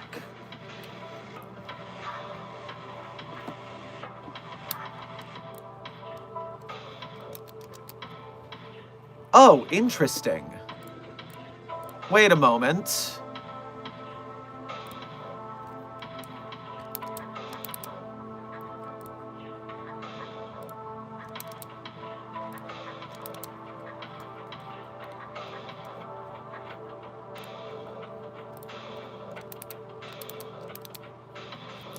Oh, I see what's happening. Sheeny, I see your donation here. Thank you for donating through the Ko-Fi this time. If this was your first donation or not, I'm pretty confused today. Grab yourself a hot slice. Yes, actually, Ko-Fi censored your donation too. It hid it from the front page. I had to go into my email and click on the link to see it because I see what you're doing here. The Foundation has everything. A moon wizard, radioactive dildos, cockblock Jesus. You're damn right we do. Even if YouTube and Ko-Fi do not want to admit it, those are things we have and more. Hilarious.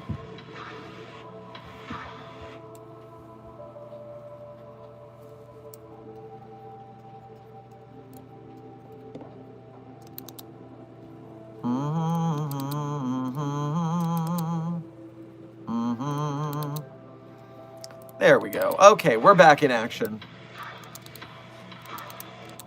Elfalin, thank you for your first donation to today's stream. Go ahead and grab yourself a hot slice. And since you didn't leave a message, thank you simply for your generosity.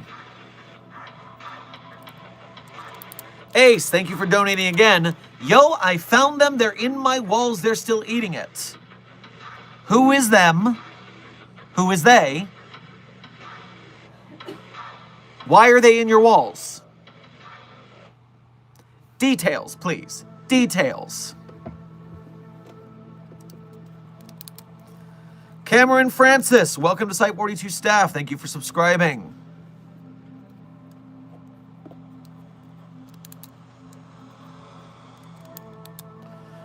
Dr. Sherman with the Illuminate from Helldivers 2 being SCP. Intern Cobton.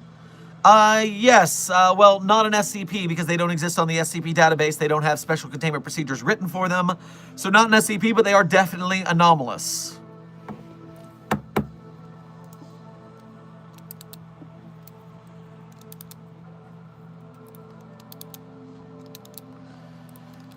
Members of Site 42, please be cautious. While being a green name does grant you the ability to not have to slow mode, because that is just a benefit of being a member, I guess. That's pretty hip. I didn't know about that until like last week. If you spam the same question over and over and over and over really fast, Desk might still desk you for spamming. So slow mode exemption does not mean spamming. Be careful with that. Ace, thank you for donating again. I know you mean the coffee thief and the candy thief, but who is it? Who is they?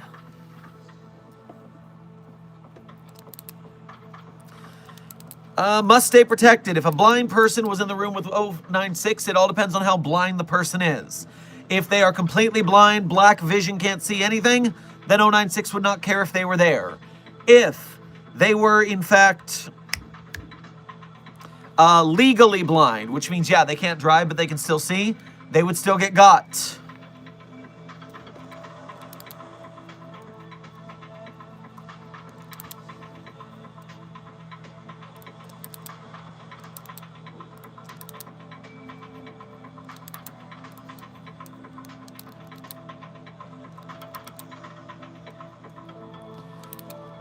Ace, thank you for donating again. It's a D class. How did a D class get out to the trucks? And then why would it hide in your walls? This is getting curiouser and curiouser. Take the D class alive. I want to interrogate them. Your hair changed. It looks awesome, Sauce. Well, thank you, intern Nix. I appreciate it.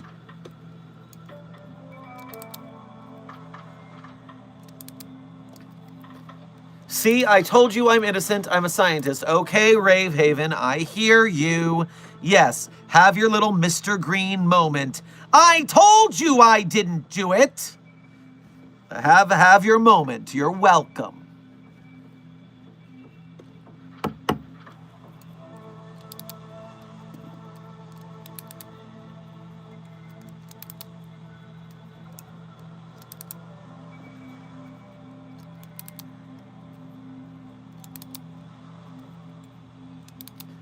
Also, how would 682 crawl out of 087 with he is more massive than it? SCP-682 is an anomaly. It is not a he, it is not a she, it is an it. Anomalies are objects, not people. Please practice proper pronoun parlance protocols at the Foundation. And 682 can slough off its size to be a smaller lizard. It could get small enough to crawl under a door and then regrow itself. So if it needed to crawl under a door, because obviously it could just break through the wall. But if it had to get small, it could get small. Therefore, not a good way to stop it from getting out of the staircase.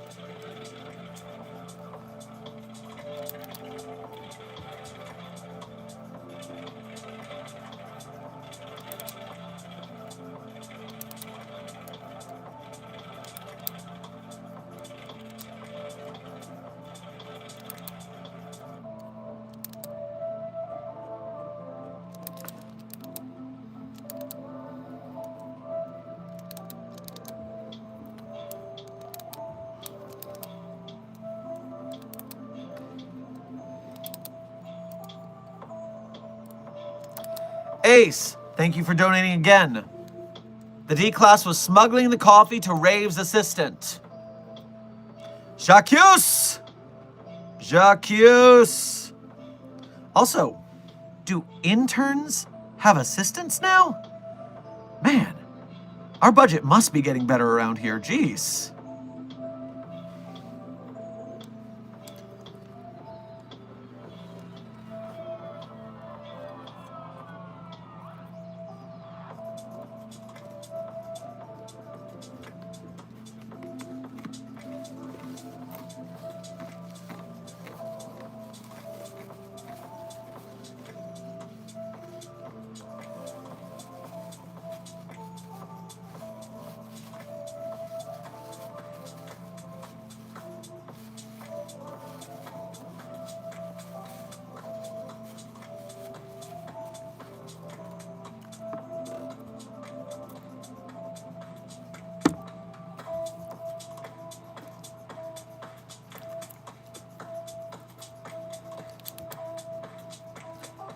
How would the Foundation contain the space anomaly from NMS?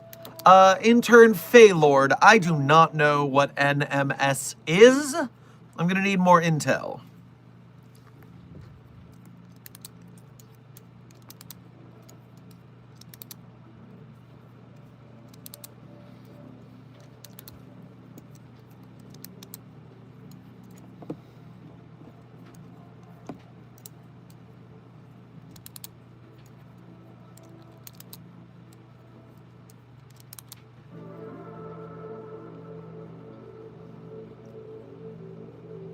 No Man's Sky, okay.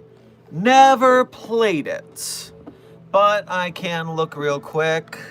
No Man Sky Space Anomaly. What do that anomaly do? Large, non-sentient space station that acts as a central hub for players to meet up, trade, and access special missions and upgrades. What makes it anomalous? It is a giant mobile space station that exists outside of time and space and can be visited by any experienced traveler during their journeys. So if it exists outside of time and space, then we really don't have to contain it. It's not, it's out in space, which means humanity is not likely to notice it. We could do disinformation campaigns on readings from space telescopes and things like that. But overall, we would just do earthbound disinformation. If we were at a point where we had the ability to be a spacefaring Foundation, in those universes, we'd probably find the entrance, the wormholes to get there, and put security on them or something like we do with the Infinite IKEA.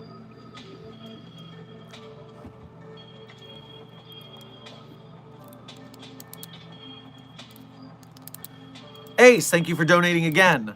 Well, technically, they're each other's assistant. They are really good friends, not official assistants. This is starting to sound a little made up. I think you might be, joshing me. And joshing me about stolen Foundation resources is a very bad idea.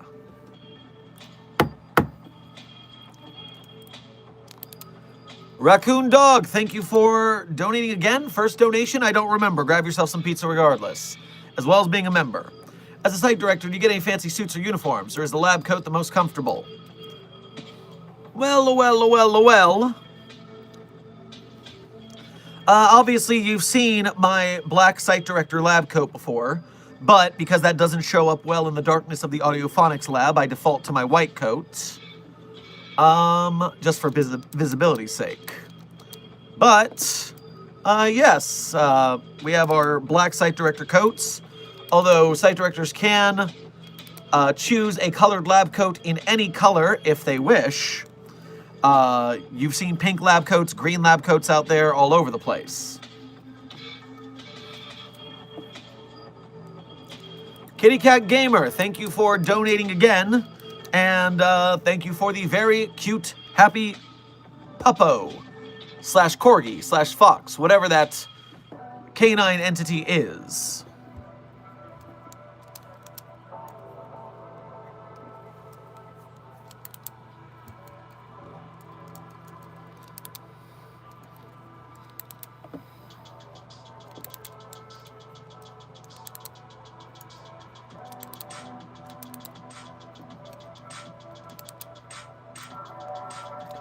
Hey, Dr. Sherman, the UIU broke into my office and took my PC. The UI useless stole your stuff? I blame you for your incompetence in letting them.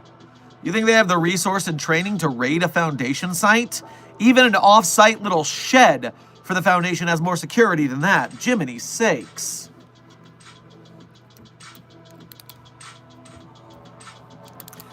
Researcher Last, welcome to Level 1 Researchership here at Site 42. We appreciate your service and membership.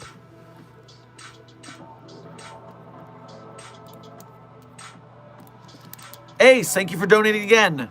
You right, it was me! Oh God, I'm going to get shot, aren't I? Top 10 anime betrayals of all time! You're not going to be shot, but you are going to have Keter duty for the next week.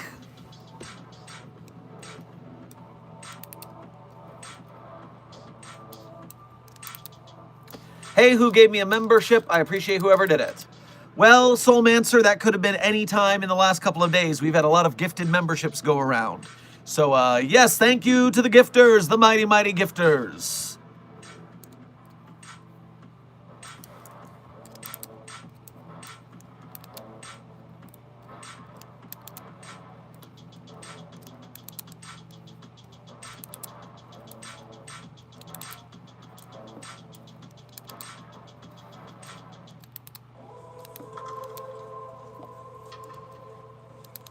Are SCPs necessarily smart?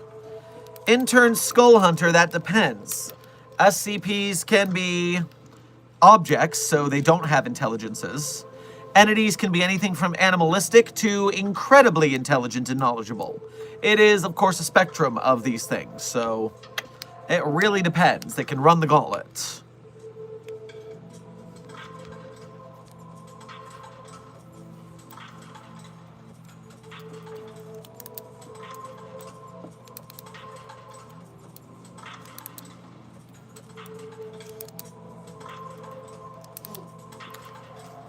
Ah, Researcher Last, you said the magic word. Here at Site 42, it is in the chat rules and comment rules that we do not talk about the researcher referred to as Dr. Bright. That author who created that character as a self-insert did some allegedly very naughty things. So much so that they have been banned from the community. Their character has been scrubbed from many a story. And so we do not talk about Bruno here at Site 42. For more information, you can check out the video, The Last Death of Dr. Jack Bright, on this channel. It is a short summary with links to deeper evidentiary claims. But yes, from here on, we're not mad at you, but just so you know, we don't talk about that character here. Dr. Moonston, your time check. We are currently at just about the 2-hour mark. That means a little less than an hour left because we're not doing the full 3 hours today. I've got some business to attend to.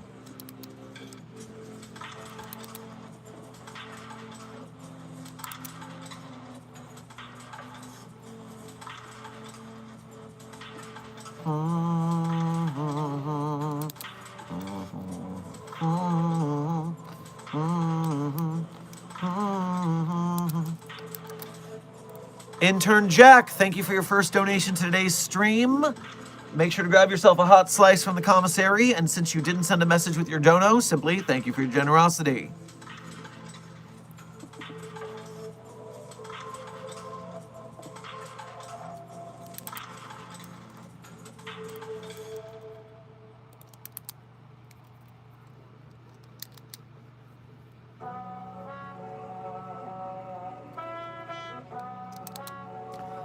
What if you put SCP-1171 into the Clockworks? 1171? What is... That's what I thought. You want us to put a 2-story house into 914? What are you talking about? It wouldn't fit. What a strange question. Think before you type.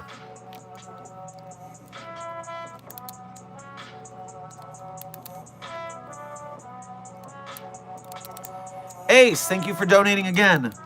Yo, what about that D-class who was basically immortal? Ever heard of the guy who gave 096 therapy? It was quite entertaining, and somehow he lived. Which D-class are you speaking of? Nearly immortal? Almost immortal? I basically give... Again, more details, please. Furthermore, no, I've never heard of anyone giving 096 therapy. Although, we did discover a book called Overcoming Shyness from the Tenda species at the Tenda village. And that did cause 096 to overcome its shyness and then start doing TikTok dances online. So, annoying, but at least it's less murder.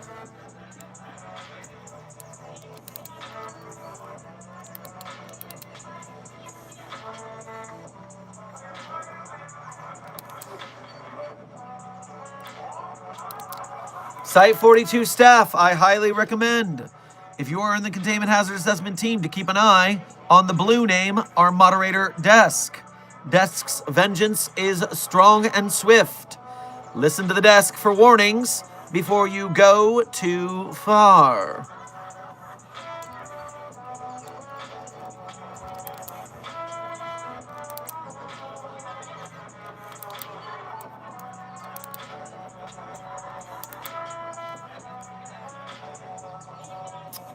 Ace, thank you for donating again to correct your about. But, yes, I still don't know who you're talking about that gave 096 therapy, if you want to give me more intel on that, or this basically immortal D-class.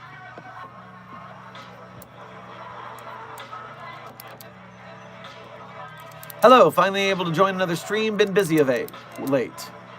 All right, Ace302, welcome to the stream. Good to have you back.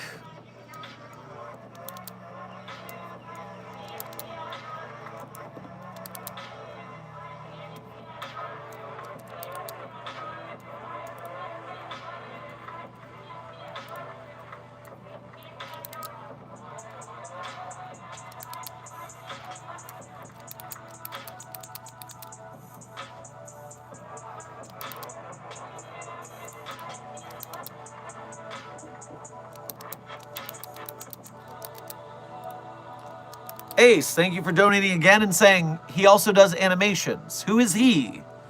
Are you talking about that one shorts animator who has like a gray avatar that's semi-humanoid?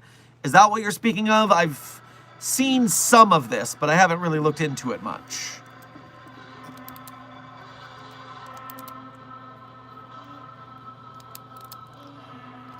Yellow, thank you for donating again. How would the Foundation interact with the wizarding world? Based on how they view non-magic users, it probably wouldn't go well. Well, there would have to be some sort of détente and diplomacy between the magical and the non-magical worlds. Just like there is a détente and diplomacy, again, with other subjects from behind the veil of secrecy. For instance, in the SCP universe, we have our own anomalous magic school called Alexilva University.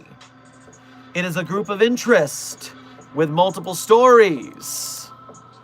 Alexilva University is SCP Foundation Magic College with 1, 2, 3, 4, 5, 6, 7, 8, 9, 10, 11, 12, 13, 14, 15, 16 SCPs, and way more than that tails.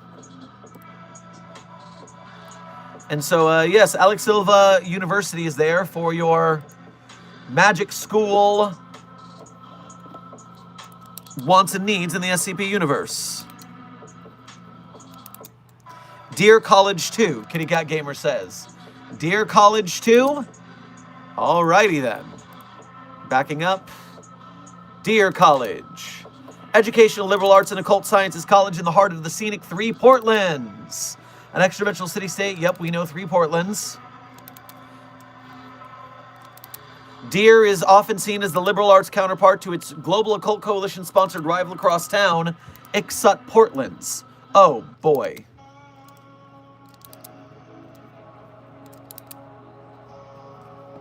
Dear alumni, including Vincent Anderson, the CEO of Anderson Robotics, and Esther Lesbian Gengar Kogan, one of the co-founders of Gamers Against Weed. Great. Grizzy. I always say my favorite SCPs at the end of stream, which is approximately 50 minutes from now. So if you want to hang out a little bit, I'll tell you my favorite SCPs, or you could dono to make me cheat and say it early. Or you can go to yesterday's stream, because at the end of stream I said it there too, so you can cheat that way as well.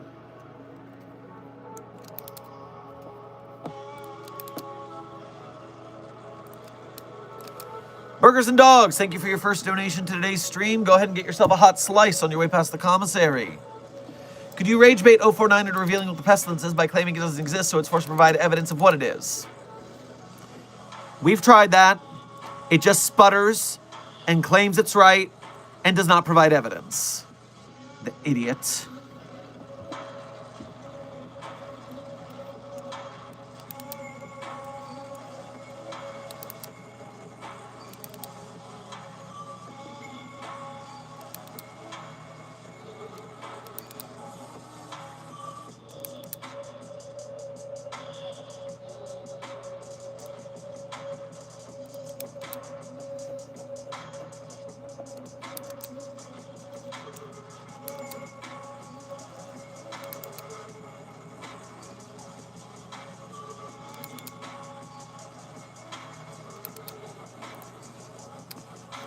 Ace, thank you for donating again.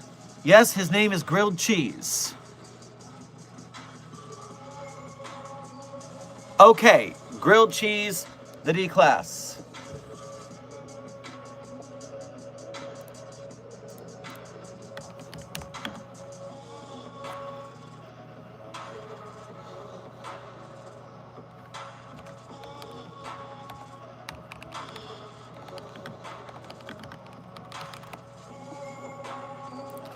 D-Class prisoner in the SCP Foundation, completely immune to effects of other SCPs. Huh. Okay.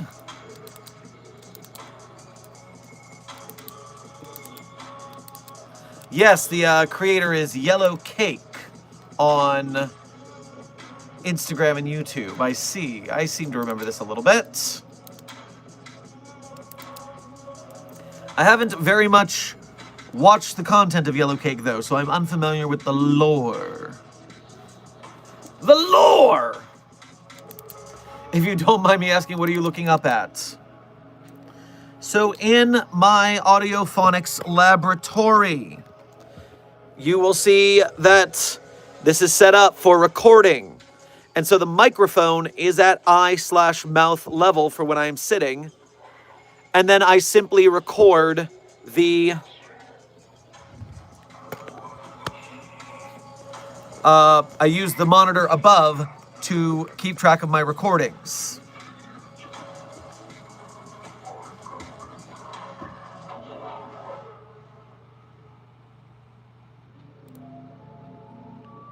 Yellow, thank you for donating again. Looks like I have some research to do. Thanks.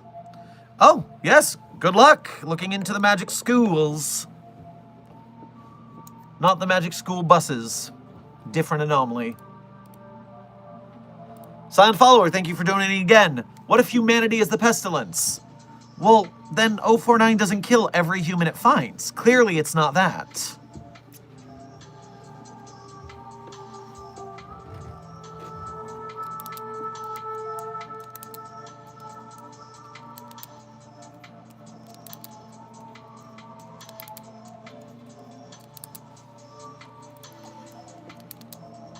Jonathan, thank you for your first donation to today's stream as well as being a member. Make sure to grab yourself a hot slice on your way past the commissary. Dr. Sherman, the Flintstones have breached containment. This is not a drill. I repeat, this is not a drill. Well, yes, that kind of technology does not exist for the Flintstones. They would use a bird and twist it around like a little beak drill. But, that being said, well, their technology is pretty rudimentary, so we should be able to get them contained. Although they are quite strong, they are able to be taken down by tranquilizers and chemicals. So get some tranq darts into those Stone Age family, and we should have them back in containment lickety-split.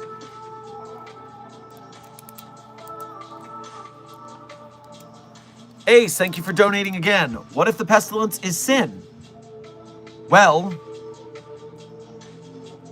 let he without sin cast the first stone. I don't believe there's a single human being on Earth who wouldn't be killed by 049 were that the case.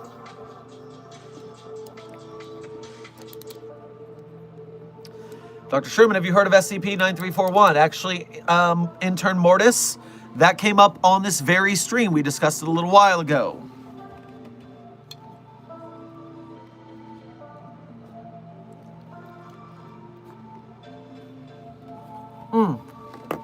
Good pizza day.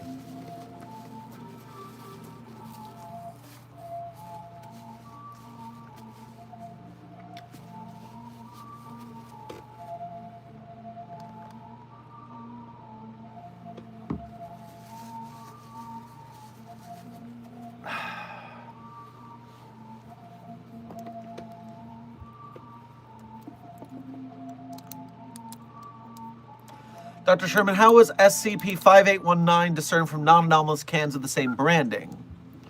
5819, you say? I can take a quick peek.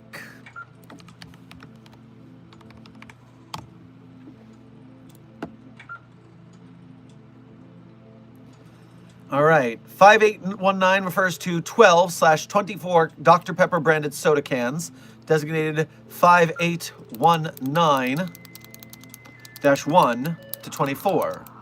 Anomalous effects occur when the contents within it are ingested by a human subject. When consumed, the subject will transfigure into an instance of 5819-A. Resembles Caucasian male. So it turns you into this person.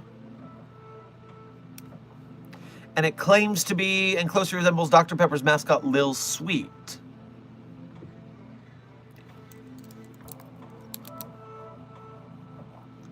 How did we discover this?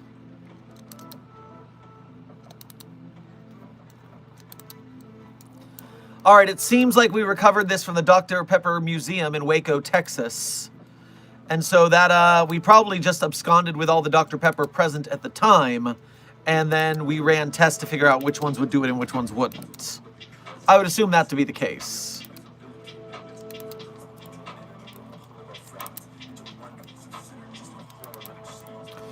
Ace, thank you for donating again. Do you think 999 can split off by mitosis? It wouldn't shock me, but it's never happened. So, we'll have to wait and see, I guess.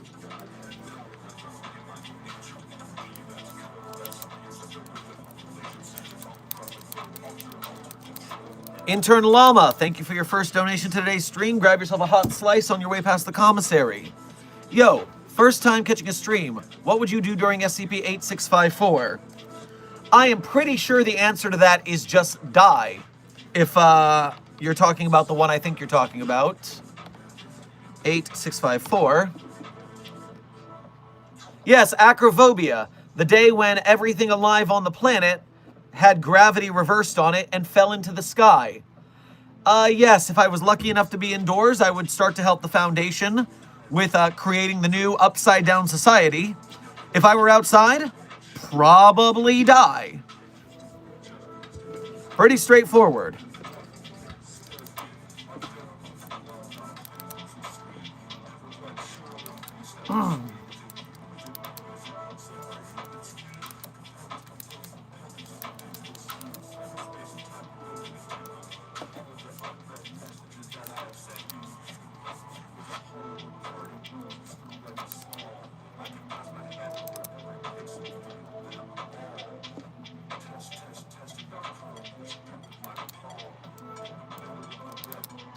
Would the Foundation allow Hellboy in their employment? Well, that would depend on how willing Hellboy was to follow protocols. As far as I recollect, not very likely. I think we would find more of a containment situation there.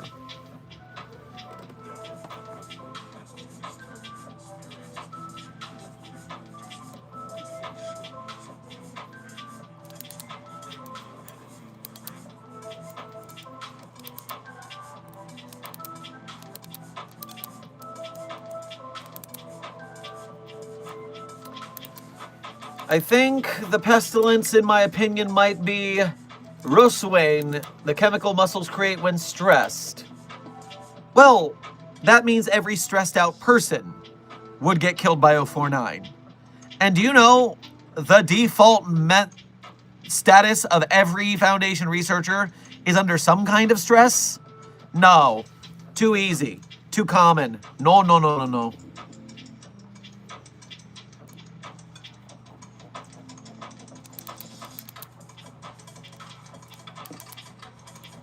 Ace, thank you for donating again. What is the funniest encounter you've had with an SCP? Okay, hold up. I need to explain this with a designation number, and I never forget the designation for this one.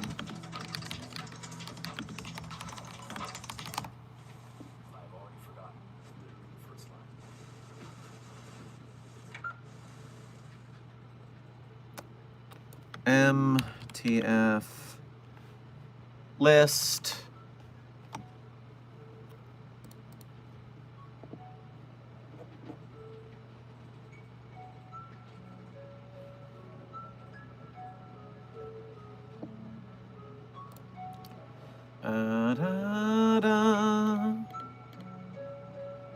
Oh, wrong one. Wait. Here we go.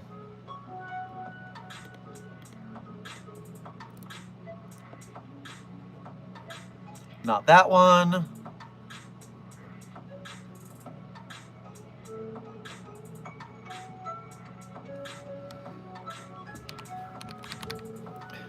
Yes, good.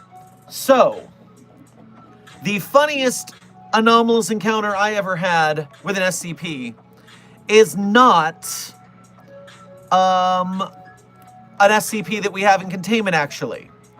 It is an SCP event that took place and absolutely tortured Mobile Task Force Tau 5, codename Samsara, for a day. You see, Mobile Task Force Samsara went through a situation called an Area 25 Probability Resonance Cascade. Otherwise, I would call this Murphy's Law.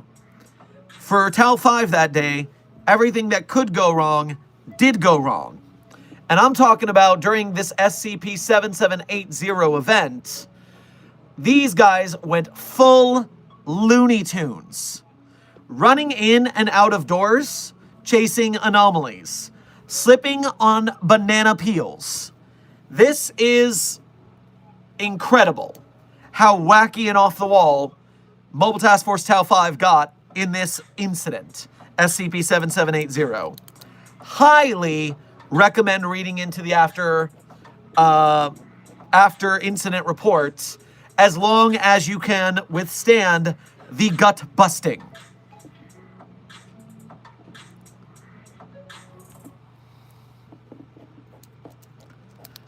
Because the yucks come hard and fast in that SCP-7780. You're welcome for the recommendation.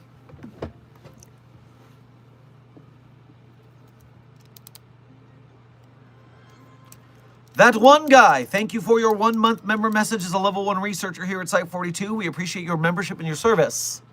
Hello. I just stopped to say hello. Hello to you.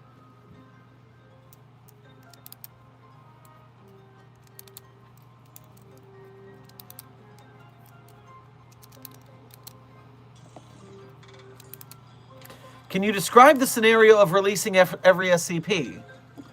Well, intern gamer, you're looking at two situations that I could do better than explain it, which is I could point you to SCP-5000, where we tactically released every SCP to try to Bending Rodriguez and kill all humans, or at least most humans. And then there's also the documentary The Cabin in the Woods. Spoiler alert, it doesn't go well when you do that.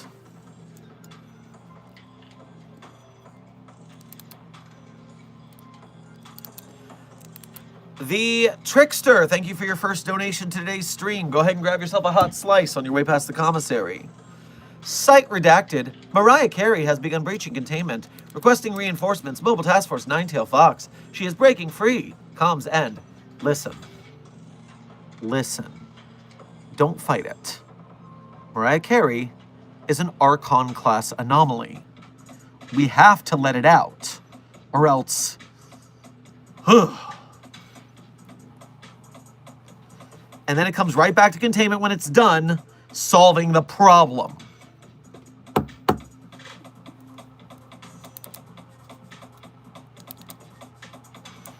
No, Dr. Sherman, the Rosawane becomes dangerous first after the 500 milliliters gets created by the body, but muscles only create 10 microliters per day.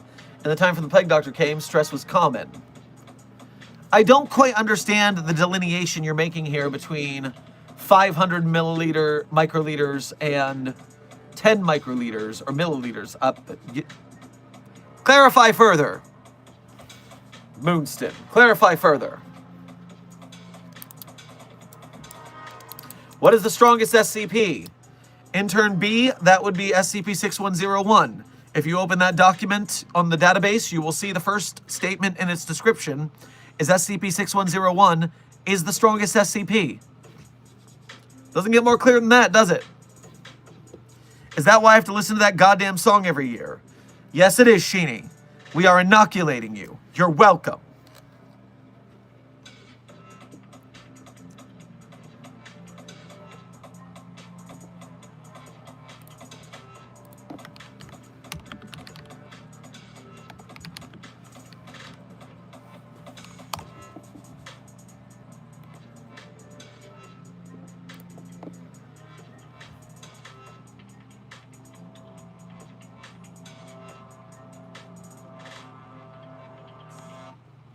Hold on.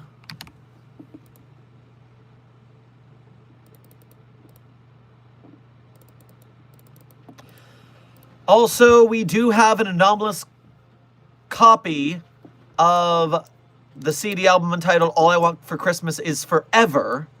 The first track on the album is Mariah Carey's All I Want for Christmas Is You. All subsequent tracks are allegedly covers of the same song. An unknown number of tracks exist on the album, with notable instances including track 39, which appears to be sung in an unknown language similar to Attic Greek, speculated to be Minoan.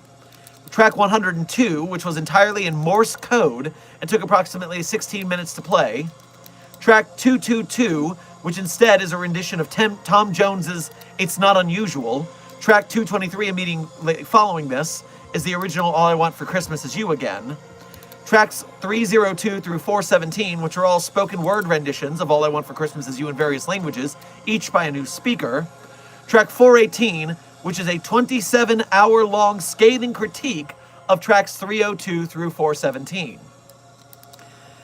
The album cannot be removed from the device playing it unless the device is damaged in some form, as it fuses the CD drive shut. This album is incapable of being damaged during the removal process, but has been scratched during handling following its removal. Point of delivery, it was delivered to Site 16, the current base of operations for Mobile Task Force Ada 11, codenamed Savage Beast, which specializes in containment of musical anomalies. Effects. Playback of this album results in listeners experiencing nausea when in proximity to devices playing Christmas music, and projectile vomiting when a non-anomalous version of All I Want for Christmas Is You plays. Following this gastric event, listeners will attempt to destroy all speakers playing the song in their proximity. This was delivered to us as part of a bundle of SCP-6221, given to us by Vikander Need Technical Media.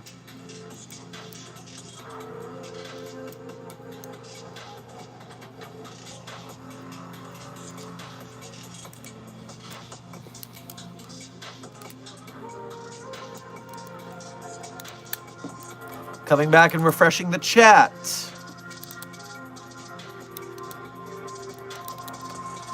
Ace, thank you for donating again. Have you ever figured out what the SCP that appears in SCP Dollhouse is? No, I have not. Unfortunately, that intel has not been revealed by its creator. It is not based on a database entry.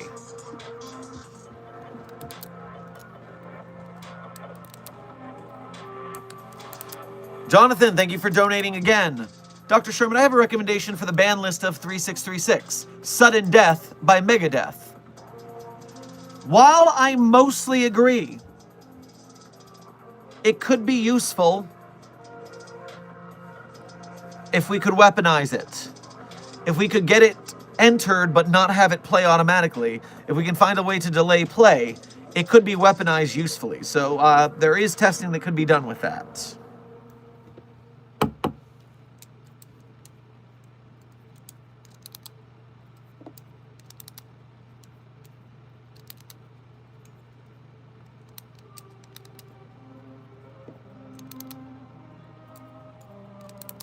Hey, Dr. Sherman, what color should I re-dye my tips because they are fading, not purple?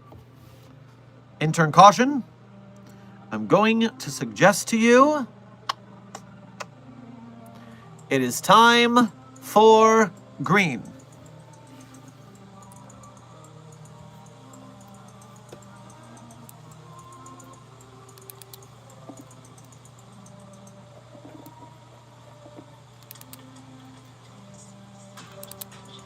Dr. Sherman, when are we getting SCP Fight Club back? Intern Mortis, I know not of what you speak. There is no SCP Fight Club, which is why there are no rules about not talking about SCP Fight Club, because there would have to be an SCP Fight Club for there to be a first and or second rule about not talking about SCP Fight Club. There is definitely not an SCP Fight Club in the Site 42 Gymnasium after hours on Tuesdays. Not, I said, there is also not betting taking place there. Not, I said. So, don't you worry about it. Not happening. No worries. You can talk about it all you want, because there's no rules about not talking about it, because it doesn't exist.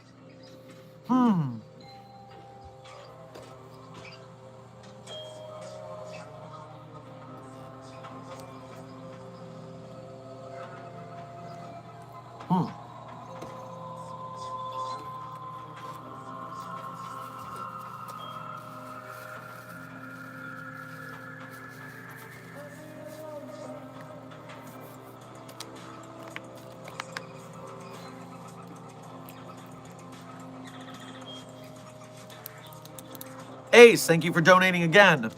I just watched a 6'7" kid get vaporized by desk. A typical sight around Site 42. Yes.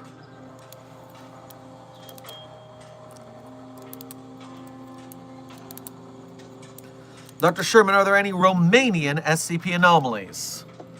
Well, I could go to the SCP database And from there, I could go to the top right corner where it says search. And I can type in Romania. And there's an item in the log of anomalous items from Romania.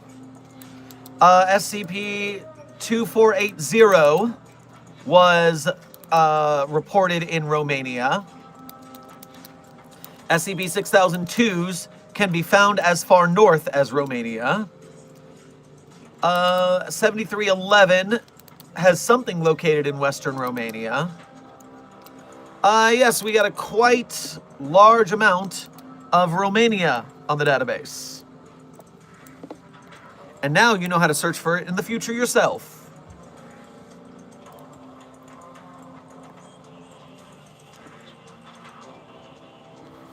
In the topic of killing 682, could we nerf it with the Nerf gun until it's killable? Could we also use 023 to kill it, because when they make eye contact, 682 has to die since it has no relatives? Intern Kano, two problems here. The first one, the nerfing gun, we already tested it on 682. It actually made 682 more powerful because we perceived that as worse for us. And so that did not help. Furthermore,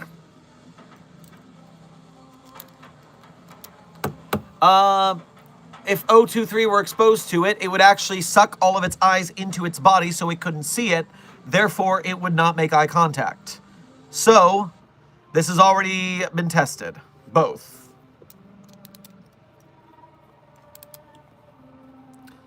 Ah, yes, how could I forget Mortis? Yes, not only did it make 682 worse, but it caused 682 to have the ability to explode and then reconstitute itself for a short time, making it very terrible to recontain. There is a tale where 682 is permanently killed after drunk driving. I do seem to remember that. I don't remember where it is. But I am a whiz at searching the SCP Wiki, and so we can see what that was. SCP-682, drunk driving. The tale called Kill 682. Yes, this is a silly tale involving the doctor we don't talk about, and a joke about drunk driving killing SCP-682 because drunk driving is that dangerous.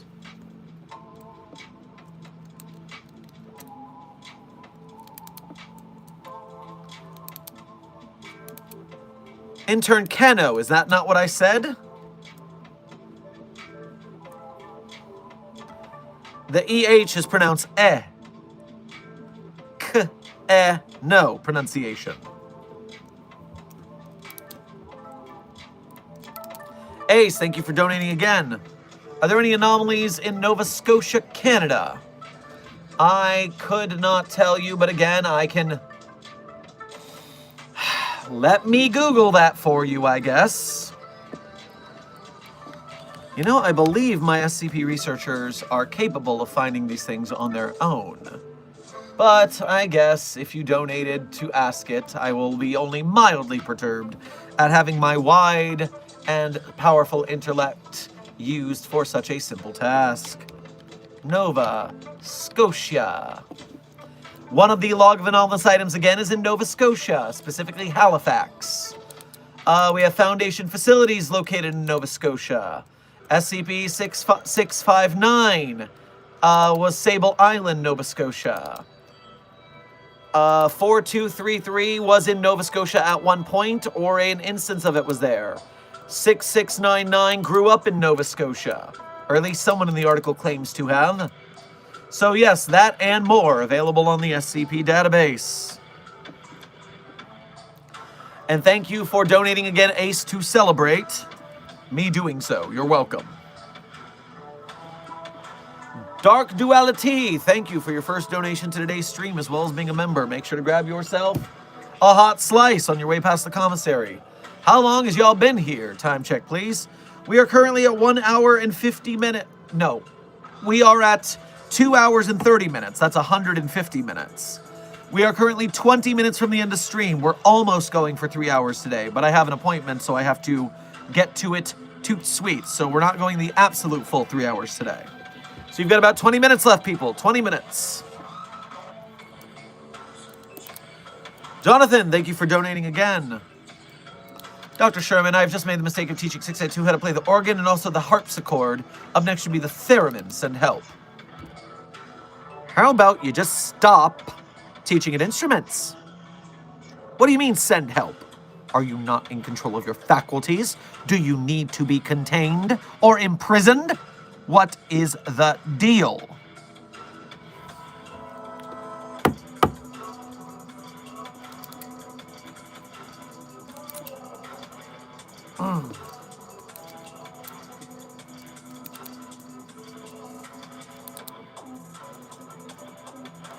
Hey, I have a question. There's this SCP book that has all diseases but gives you every one you read about. Can you read about 049's illness he's been rambling about? 049 is an it. Anomalies are objects, not people. They are its, not he's, not she's. Its. Please practice proper pronoun parlance protocols at the Foundation. Secondarily, SCP-1025, the Book of Common Diseases, is in a locked box buried deep under the Foundation where it will never be opened. Beyond giving you diseases, it has also been argued that it just causes mass hysteria. And so we are not opening that box for the life of anything. Also, it's the Book of Common or Uncommon Diseases. Either way, I doubt the pestilence is even in there.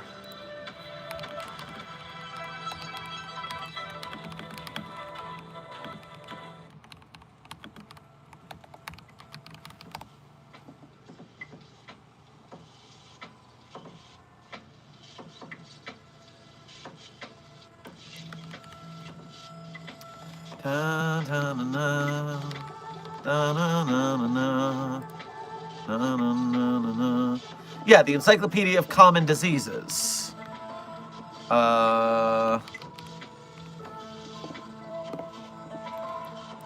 We did not find the pestilence in there before we locked it away, and we are not unlocking it, so we will not find out.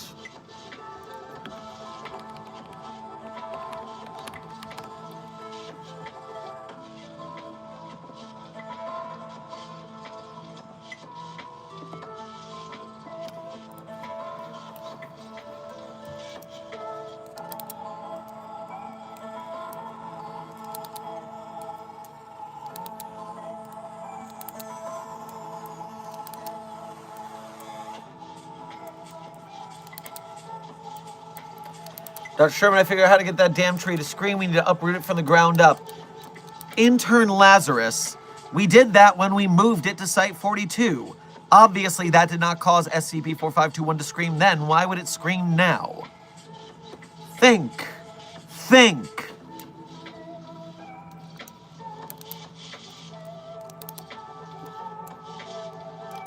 Wow, not respecting pronouns in the Big 25. Not cool, pro. Intern Fox, anomalies are not people. They do not deserve respect as people do. If you humanize the anomalies by treating them like humans, you're gonna feel bad about keeping them locked in prison forever. And then you're not gonna wanna do your job. And we need you to do your job to protect humanity. So yes, anomalies do not get preferred pronouns. Staff, of course, do, obviously, but not anomalies in containment. Dark Duality, thank you for donating again. I got SCP-682-J to do the One Froggy Evening Dance. Oh, well, that's adorable. The super bestest lizard ever. Love that for you. That was probably wonderful to perceive.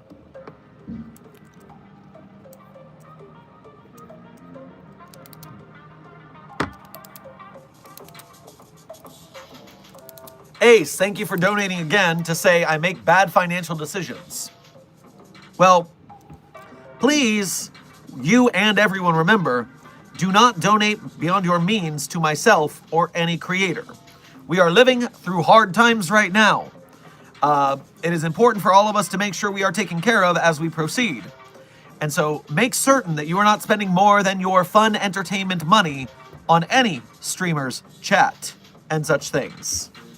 Remember that as long as you are here in the chat, chatting, and liking the streams, if you are commenting on our videos and such, if you like, share, subscribe, You are an honored and valuable member of Mobile Task Force Psi-42, codenamed Signal Boosters, supporting the channel by boosting it in the YouTube algorithm and bringing us more viewers, who we then get to turn into more SCP fans. So you are great for that alone. You do not need to tax yourself financially, please.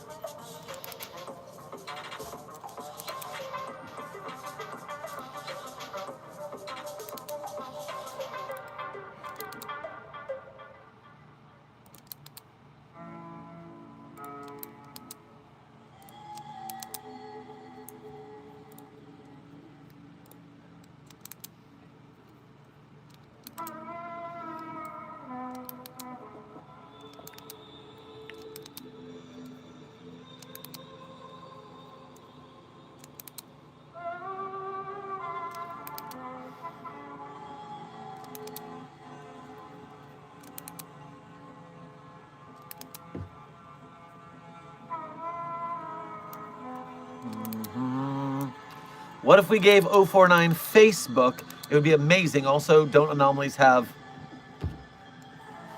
intern cog? There is no reason to be asking that second question. And secondly, we are not giving an anomaly access to the internet. That is a ridiculous breach of secrecy. Get your head in the game.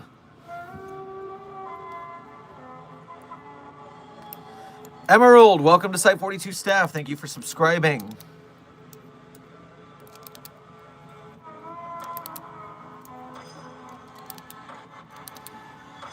Dr. Vincent, you say you're making an SCP narrative game. I do not play a lot of games myself, although I am working on upgrading my tech to return to gaming streams soonish. And so if you finish your game, I guess I could check it out. I have a long list of SCP games to get into once I start gaming streams again, so keep that in mind. It might not be soonish. But yes, if you successfully make said game, tell me what it is, because SCP games are dope, and we should have more of them, and people should play them.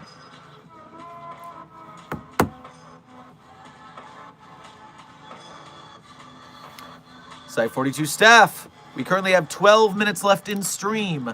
12 minutes.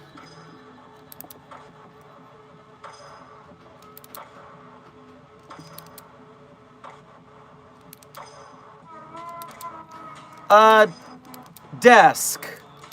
Despite the fact and controversy with the Roblox heads right now, it would be prudent to not throw out the entire Roblox community with the bathwater. While there is a problem going on with their staff, that staff could be fixed, and it could salvage the scenario. Now, I'm not a Roblox player or fan myself, never played it, but they are, while taking terrible advantage of them, getting people into coding video games, which I don't necessarily argue with. I think they're being taken massive advantage of, and I wish they would go on to other things. But, let's not completely throw out anybody who likes Roblox. There is some value there.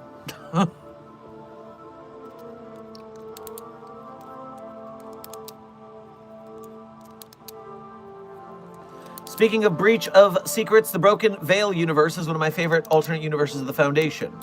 The Broken Masquerade is an excellent canon, that is to be sure. This is the best pizza party lunch break ever. You're damn right, best boy. Pizza parties go great when you have SCP-458 on site. Delicious.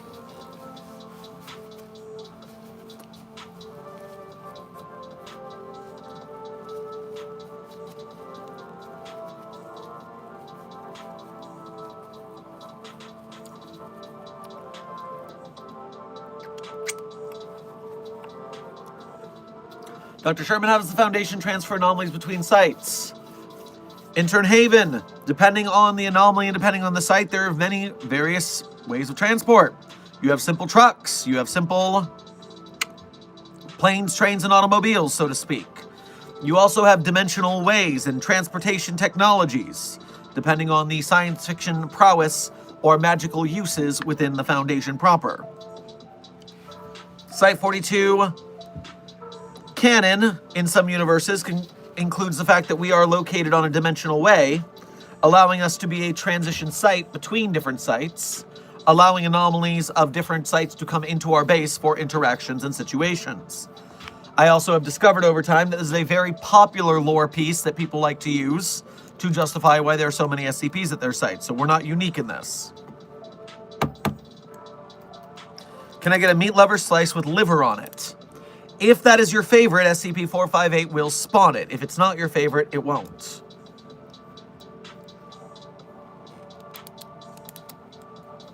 What about 682? I've seen him at 20 different sites, it seems. You've seen it! It! 682 is an it, not a him. Please practice proper pronoun protocols at the Foundation. And yes, we gotta bounce 682 around sometimes for various testing with other anomalies, some of which are immobile. If you look at the Meanwhile in Australia article, in that one we were transporting 682 via helicopter, I believe, and then, or a jet liner maybe. Either way, it was very high up in the air, and when it woke up during mid-transport, we dumped it out of the airplane, hoping that the concussion would cause it to fall unconscious when it hit the ground. It did. Radical ruination. It has been a while. Good to see you again. And thank you for returning to stream with an extremely generous donation today. We appreciate your helping the Site-42 cause in such a direct and generous manner. Me oh my. So yes, thank you for that. And since today is pizza day, you are free, due to your generosity, to go into the break room. Behind the vending machine is the secret break room. And under the carpet, there is a trap door, a big wooden trap door with an iron handle. Don't open it. Instead, knock on the trap door. The shave and haircut knock, but only the first part. And then wait until you hear in return. When you get the return knock, that is when you can open the trap door. Inside is the very special deluxe edition of SCP-458. It's an Infinite Pizza Box Plus with anomalous toppings that you can choose at your own leisure. So it's not only your favorite, it's whatever the hell you want with anomalous toppings. So, what a day. Please and thank you. Enjoy that for your generosity. Now, howdy Doc, been a minute. Could I poke you about SCP-3014? Because I don't know if the data it consumes disappear completely when it's done. Could technically be used as a security tool. Okay. 3014, you say. Consuming data, you say.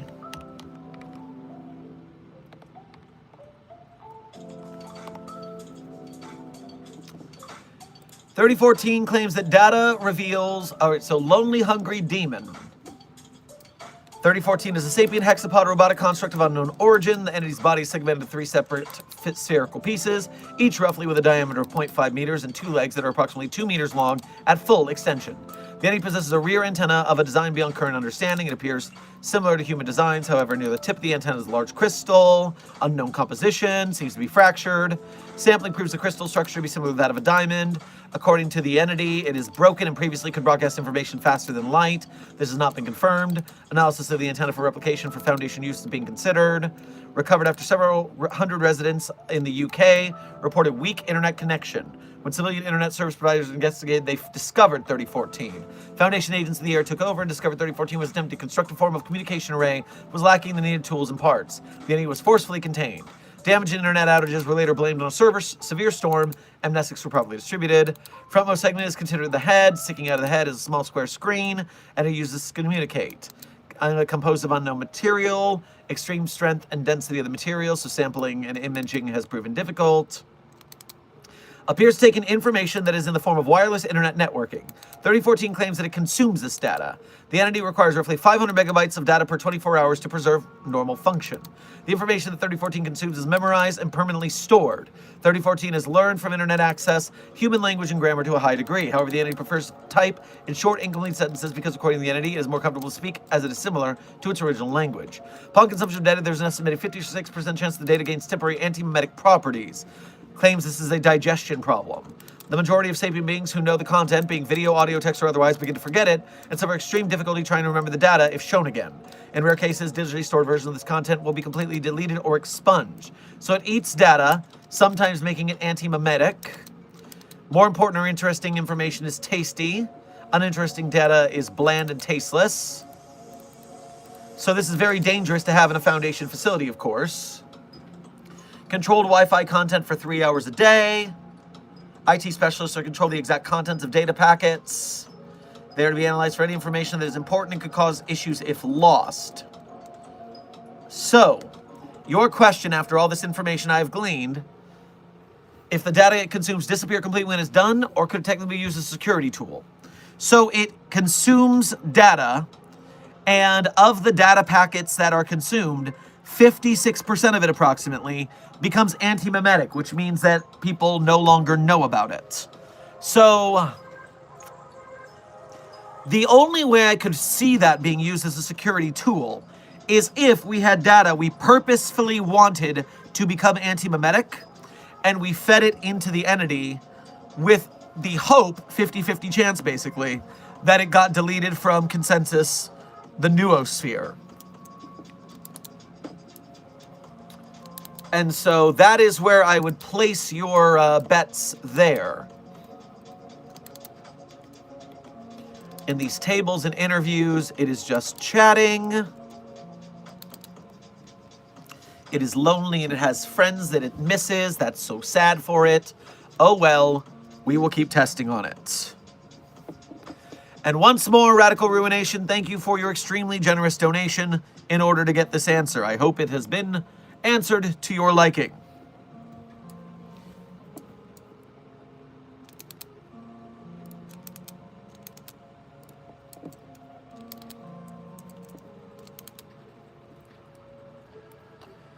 SCP-113 has been misplaced once again. Intern Simmons. That is not accurate. It is just being transferred from site to site for Foundation staff members to use it as part of the proper health plan for transition.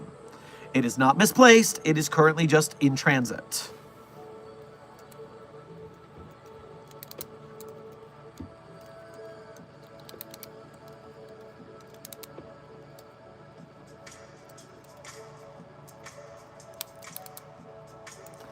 By the way, Site 42 staff, we're in the last 2 minutes of stream.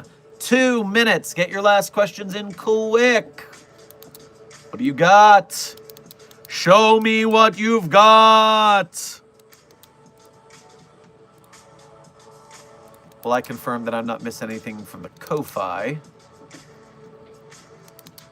Nope, nothing missing in the Ko-Fi.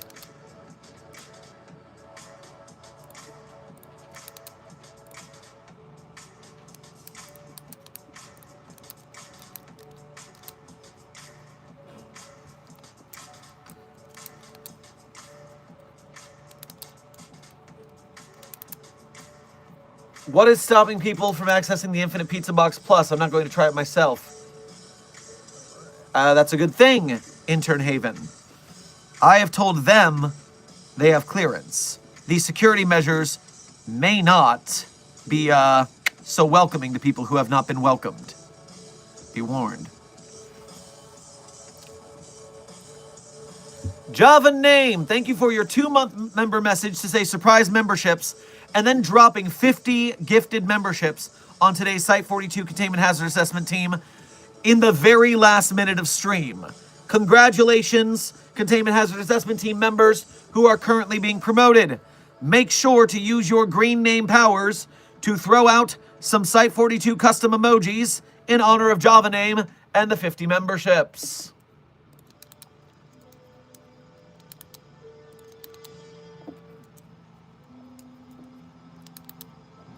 And since I can't even see what you guys are typing in between the so many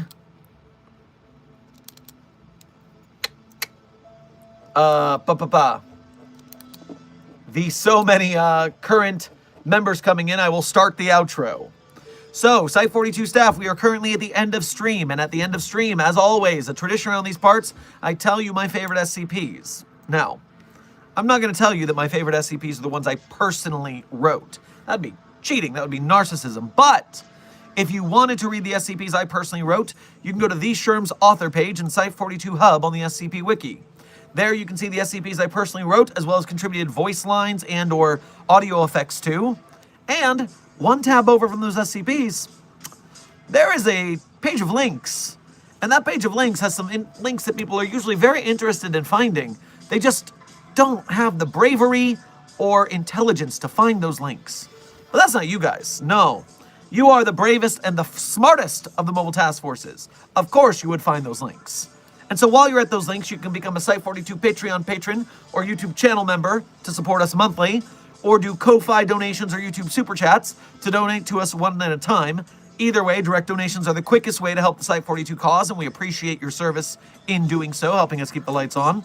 Furthermore, if you are part of the broke gang and you cannot afford to donate, which, trust me, we're an arts community, starving artists is a known phenomenon, so yes, we understand the broke gang here.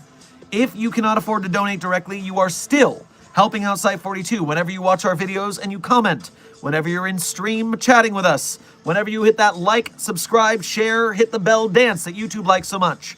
You are an honored and valuable member of Mobile Task Force Site 42, codename the Signal Boosters. And because of your help with the YouTube algorithm, we are able to bring more people into Site 42 and shunt them off into the SCP Wiki community, where they can help us support the SCP Wiki and its authors, artists, animators, game devs, filmmakers, merch makers, etc., etc. Amazon and Netflix will never make an SCP project because they're afraid of the Creative Commons. So we'll just have to do it ourselves, won't we?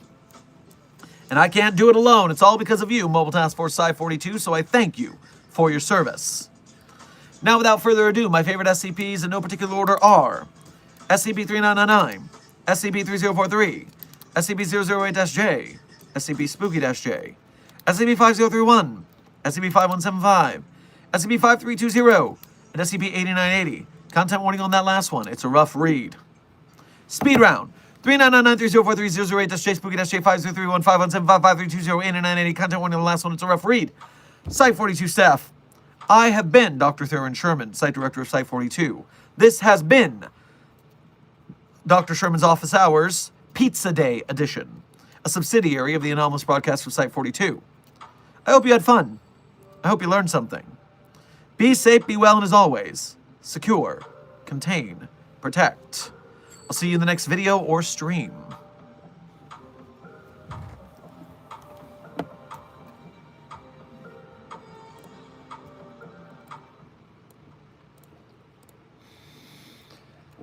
Who's that waddling down the street? It's just me, 'cause I love to eat fudge and Twinkies and deviled ham. Who's real flabby? Yes, I am.